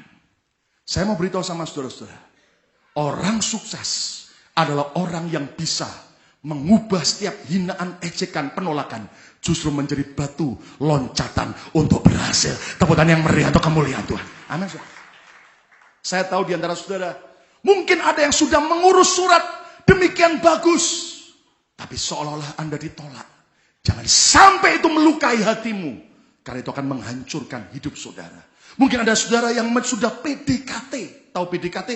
Pendekatan. Sudah PDKT, ajak makan, sudah dikasih baju hadiah, tiba-tiba dia tolak cinta kita. Saya mau beritahu sama saudara, kita harus bisa menang atas setiap hinaan, ejekan, penolakan. Kenapa saudaraku? Karena di dalam Alkitab juga banyak contoh. Orang-orang yang sukses, orang-orang yang menang atas setiap hinaan dan ejekan. Contohnya siapa? Daud. Daud itu saudara, lihat. Dia dihina oleh kakak-kakaknya. Dia dihina oleh Raja Saul pemimpinnya. Kamu siapa? Anak ingusan mau kalahkan Goliat.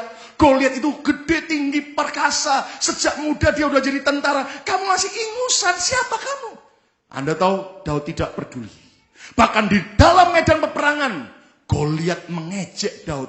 Tapi Anda tahu saudara, Daud akhirnya berhasil kalahkan Goliat. Dan akhirnya Daud diangkat sebagai raja atas Israel. Tepuk tangan yang meriah untuk kemuliaan Tuhan. Amin. Siapa lagi contoh di Alkitab? Nehemia. Dalam kitab Nehemia. Dia diperintahkan Tuhan untuk membangun kembali tembok Yerusalem yang roboh. Dan dia mulai memimpin. Tapi dia diejek oleh Tobia dan Sanballat. Dia dihina. Dia diintimidasi. Tapi Nehemia berhasil menang atas hinaan. Akhirnya tembok itu selesai. Dan dia diangkat sebagai bupati atas Yerusalem. Siapa lagi contoh orang yang menang atas hinaan di dalam Alkitab? Tuhan Yesus sendiri. Alkitab berkata, dia menanggung bantahan dan hinaan yang sedemikian rupa. Tapi Yesus tetap taat mati di kayu salib. Dan akibatnya dia bangkit dalam kemuliaan. Katakan amin. Saudara-saudara, lihat kemari. Jangan sampai engkau hancur gara-gara hinaan orang lain. Jangan sampai saudara jadi kepahitan gara-gara ejekan orang lain. Memang saudaraku, dunia ini banyak orang pengejek-pengejek. Suka ngejek. Satu hari saudara di sebuah kantor pos. Ada seorang nenek datang ke kantor pos. Pingin nulis surat sama cucunya di kota lain. Tapi dia lupa bawa kacamata. Akhirnya ia minta tolong kepada petugas loket kantor pos untuk membantunya. Lalu nenek ini berkata, Pak, boleh enggak bantu saya? Oh, dengan senang hati ibu, apa yang saya bisa bantu? Saya lupa bawa kacamata.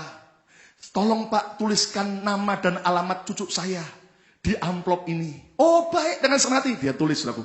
Lalu setelah selesai, nenek bilang lagi, Pak, boleh enggak bantu saya lagi? Apa? Tolong Pak, tuliskan isi suratnya sekalian. Saya ngomong Bapak tulis ini. Oke, dengan senang hati Ibu. Dan dia tulis, aku, ya toh, ibunya ngomong, nenek itu ngomong apa, dia tulis. Setelah selesai, nenek, apa lagi yang bisa saya bantu? Gini Pak, jangan lupa Pak, di bagian terakhir tulisannya, kasih Pak, tambahan. Oh ya, silakan, tambahan apa? Bilang, NB, maaf tulisannya jelek. Sudah ditolong, saudara. Masih jelekin lagi, saudara. Nah, saudara-saudara, hidup ini memang keras. Tapi Tuhan mau agar setiap saudara tidak kalah atas hinaan, tidak tersandung karena olokan, ejekan orang lain. Tapi saudara, Tuhan mau kita menang atas setiap hinaan dan ejekan. Tepuk tangan yang meriah untuk kemuliaan Tuhan. Katakan amin. Nah, kita akan belajar hari ini, saudaraku, dari kehidupan Nehemia. Bagaimana Nehemia bisa menang atas hinaan dan ejekan. Saya mau tanya, siapa di sini mau jadi orang sukses? Siapa mau menang atas setiap hinaan maupun ejekan penolakan? Kata bersama saya harus menang. 2, 3. Lebih keras, saya harus menang. 2, 3. Lihat keadaan Nehemia. Nehemia 4 ayat 1 sampai ayat 3, saudaraku. Ketika Sanbalat mendengar bahwa kami sedang membangun kembali tembok kota Yerusalem yang sudah dirobohkan musuh, bangkitlah amarahnya dan ia sangat sakit hati. Hati-hati, saudara. Hidup ini selalu akan ada oposisi. Siapapun saudara, Anda harus ingat akan ada oposisi dalam hidup kita. Kenapa? Yesus saja menghadapi oposisi. Terus, Sanbalat mengolok-olok orang Yahudi, menghina. Bahasa Ibrani kunonya ngenyek. Itu mantap, saudara ya. Anda tahu kan bahasa Jawa itu mantap. Gitu. Film Die Hard itu, saudara ya. Bahasa Jawanya apa? Orang mati-mati, saudara. Ya. Dehat 2 itu, saudara. Ya, itu bahasa Jawanya mantap, saudara. Ya toh, tahan banting, tidak mati-mati saya. Lihat ayat yang kedua. Dan berkata di hadapan saudara-saudaranya, orang-orang yang bersama dengan Sanbalat dan tentara Samaria, apa gerangan yang dilakukan oleh orang-orang Yahudi yang lemah ini? Lihat, orang Yahudi dianggap lemah, diejek lemah. Apakah mereka memperkokoh sesuatu? Apakah mereka hendak membawa persembahan? Apakah mereka akan selesai dalam sehari? Dihina, bisa nyelesain nggak? Ketemu sama Albert Einstein. Albert Einstein si cendekiawan, mengejek, menghina. Haha, kamu orang blow on, kamu orang bodoh. Lalu Mr. Bean cuma ketawa-ketawa aja. Dia bilang begini, Albert Einstein, yuk kita berlomba. Kata Albert Einstein, tantang Mr. Bean. Kita main tebak-tebakan. Kalau Mr. Bean, kalau kamu nggak bisa jawab pertanyaan saya, kamu bayar saya denda $5. Lah, kalau kamu nggak bisa jawab pertanyaan saya, tanya Mr. Bean. Saya nggak mungkin tidak bisa jawab. Saya orang pandai, saya pasti bisa jawab. Oke, kalau sampai saya tidak bisa jawab, kata Albert Einstein, saya bayar kamu $500. Mr. Bean ketawa, oke, silakan dulu. Albert Einstein tanya sama Mr. Bean, berapa jarak antara bumi ke bulan? Mr. Bean mikir sebentar, dia tidak tahu jawabannya. Dia kata, dia keluarkan dari kantongnya $5, kasih Albert Einstein. Albert Einstein ketawa, bodoh kamu. Masa gitu aja nggak tahu? Albert Einstein tanya lagi, berapa banyak putaran roda mobil kalau belok ke kiri? Yang lebih banyak putar kanan atau kiri? Ban kanan atau ban kiri? Mr. Bean mikir sebentar dan tidak tahu jawabannya. Dia ketawa, dia ambil $5 kasih Albert Einstein. Albert Einstein ketawa menghina-hina Mr. Bean. Lalu Mr. Bean berkata, giliranku sekarang ya. Oke, apa pertanyaanmu? Pasti semua aku bisa jawab. Dengan sombongnya, Mr. Bean dengan rendah hati berkata, apa yang naik ke atas bukit pakai 3 kaki, turun dari bukit 4 kaki? Albert Einstein kaget. Dia mikir, dia nggak tahu jawabannya. Lalu dia dengan laptopnya di atas pesawat karena ada wifi, dia di Google, tidak ada jawabannya. Lalu dia telepon dengan teleponnya dari pesawat kepada teman-temannya para cendekiawan, tidak tahu jawabannya semua. Albert Einstein menyerah, 1 jam mikir menyerah. Ini aku kasih 500, aku nggak bisa jawab. Mr. Bean terima uang 500, dia ketawa. Tapi Albert Einstein penasaran. Apa sekarang jawabannya? Naik ke atas bukit 3 kaki, turun 4 kaki. Mr. Bean ketawa. Dia ambil $5 dikasih Albert Einstein.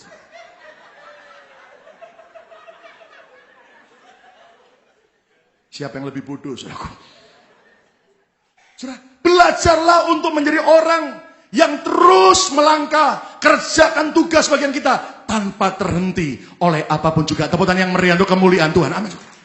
Saudara, biar orang ngejek kadang-kadang, saudaraku, ya toh, belajarlah terus kerjakan apa yang jadi tugas, kerjakan dengan baik. Kami kadang-kadang sudah diejek orang dan sebagainya. Oh, katanya begini-begini, saudaraku. Tapi kami tidak pusing. kami lakukan saudara yang terbaik mungkin. Nah, saya akan tayangkan sama saudara sebuah klip pelayanan daripada Bethany City Care. Dan Anda akan lihat bagaimana saudaraku, kita tidak mau terhenti oleh omongan orang, tapi kami kerjakan semua untuk kemuliaan nama Tuhan. Katakan haleluya saudara. Amin. Mari kita saksikan. Silakan. Gereja yang sehat adalah gereja yang menjadi berkat bagi komunitas yang ada. Kami dari Gereja Bethany Miracle Center Philadelphia, kami rindu menjadi berkat bagi setiap saudara yang membutuhkan pertolongan. Pada awal gereja ini, saya dengan istri banyak langsung terlibat membantu jemaat yang membutuhkan pertolongan, kunjungan, dan berbagai pelayanan yang lain. Tetapi dengan perkembangan gereja yang semakin banyak jemaatnya, maka kami membentuk tim yang bernama Bethany City Care, di mana teman-teman kami dalam tim ini bekerja keras dari pagi sampai malam sesuai dengan semua jadwal yang bisa kami bantu. Dan saudara yang kasih Tuhan, inilah tim kami. Saya Pendeta Lukas Kusuma. Saya Sam Roset. Saya Lydia Pratama. Saya Jeffrey Andreas. Saya Indah Gutama. Saya Selvi Nisa. Bethany City Care siap melayani Anda. Tepuk tangan yang meriah dong. Haleluya. Nama saya Franz. Sony Sundoro. Saya Liva. Suara saya jelas aja. Nama saya Sodayani. Nama saya Alita. Saya membutuhkan transit ke dokter, hand center, ke dokter jantung di Jefferson, dan ke Methodist. Penerjemah untuk ke dokter. Translator, ke lawyer. Sering ke dokter. Bantuan ke mamogram. Saya mengantar mama saya ke dokter mata. Ada 6 bulan kurang. Sekitar 2 bulan. Hampir setengah tahun ya. Lebih 1 tahun. Saya lihat di kabar kilat dulu. Di majalah kabar kilat. Di Mega. Di saya Lampung. Pak Bumila. Kalau itu memang saya dengar begitu. Cumanya kalau pelaksananya nggak benar. Semua itu bebas untuk semua. Walaupun bukan dari Bethany bisa dilayani dengan baik. Saya bilang, aduh Fong, aku sungkan Fong, aku nggak ke gereja situ Fong. Gak enak Fong, aku sungkan Fong. Nggak apa-apa. Lampungnya bilang nggak apa-apa, pasti diantar, nggak apa-apa Swan. Itu bukan cuma untuk gereja Bethany aja, untuk semua Swan. Terus saya coba, saya butuh ya, saya mau antar mama saya ke dokter mata, saya hubungi Rosid. Terus saya sama Rosid, saya diantarkan ke dokter mata. Bethany City Care tidak pernah memungut biaya 1 sen pun buat saya. Oh, tidak ada biaya sama sekali. Semua itu free. Semuanya free. Pertolongan ini gratis, tidak membayar apapun. Oh itu gratis. Saya selalu tuh kalau Lydia mau parkir, mau isi bensin, saya selalu mau kasih si Lydia. Lydia ditolak, nggak boleh katanya, itu semua udah termasuk dari Bethany. Sangat bersyukur sekali adanya bantuan ini semua dari Bethany. Jadi saya tidak mengalami kesulitan, walaupun ke dokter kemanapun bisa diantar. Saya memberikan kesan yang sangat baik sekali, terutama pada Gembala Pak Lukas. Saya terima kasih sama Bethany Pikel, sama Pak Lukas, adain acara begitu, membantuin kita orang semua. Karena sudah mengadakan translate untuk orang yang tidak bisa bahasa. Saya sangat berterima kasih sekali. Juga saya mengucapkan banyak terima kasih untuk gereja Bethany Philadelphia dengan Gembala Sidang Pendeta Lukas, juga dengan Rosid, Jeffrey, dengan Lydia yang banyak membantu saya juga. Terima kasih sama Bethany City Care sama Pak Lukas untuk mengantarkan yang kita ini semua yang butuhkan ke dokter, semuanya gratis. Dan maju terus, pantang mundur. Maju terus untuk membantu orang-orang kita yang kesusahan. Maju terus Bethany City Care, maju terus. Bisa maju terus selamanya. Maju terus Bethany City Care, tidak pernah lelah untuk untuk membantu kami. Terima kasih. Ada tepuk tangan yang meriah untuk kemuliaan Tuhan. Ya, saudara-saudara, jadi mari kita terus kerjakan tugas kita. Kerjakan bagian kita dengan baik. Jangan pernah terganggu oleh semua ejekan maupun hinaan, saudaraku. Jangan izinkan ejekan orang lain mengontrol hidup saudara. Izinkanlah hanya kebenaran firman Tuhan saja yang mengendalikan kehidupan saudara dan saya. Katakan amin, saudara. Saudara-saudara, ada satu hari, ada seorang anak yang lahir di New York, saudaraku. Dari sebuah keluarga yang sangat miskin sekali. Bahkan ketika dia lahir, saudara, ibunya waktu melahirkan karena nggak punya biaya. Ibunya ini sudah melahirkan anak ini sudah di tangga pintu sebuah sekolah. Sudah di alam terbuka. Karena tidak punya biaya sehingga akibat kelahiran yang tidak lancar, saudaraku. Anak ini, saudaraku, menderita kelainan syaraf. Terutama di bagian mukanya sebelah kanan. Sehingga wajah sebelah kanannya tidak normal. Bahkan anak ini sudah bertumbuh menjadi anak yang gagap berbicara. Ujung bibir kanannya selalu tertarik ke bawah. Dan dia sering kali diejek, dihina oleh teman-teman yang melihat dia seperti tokoh film kartun kucing dalam film Looney Tunes. Karena memang keadaannya mirip dengan kucing karena bibirnya yang sangat aneh. Anda tahu, saudara, bahkan ini anak dimasukkan dalam sekolah luar biasa.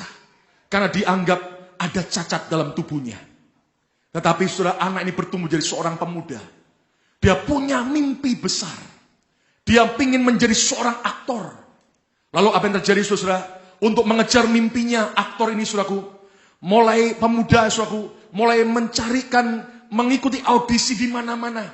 Anda tahu, saudara, dia ditolak sebanyak 1.500 kali oleh para agen-agen film di New York.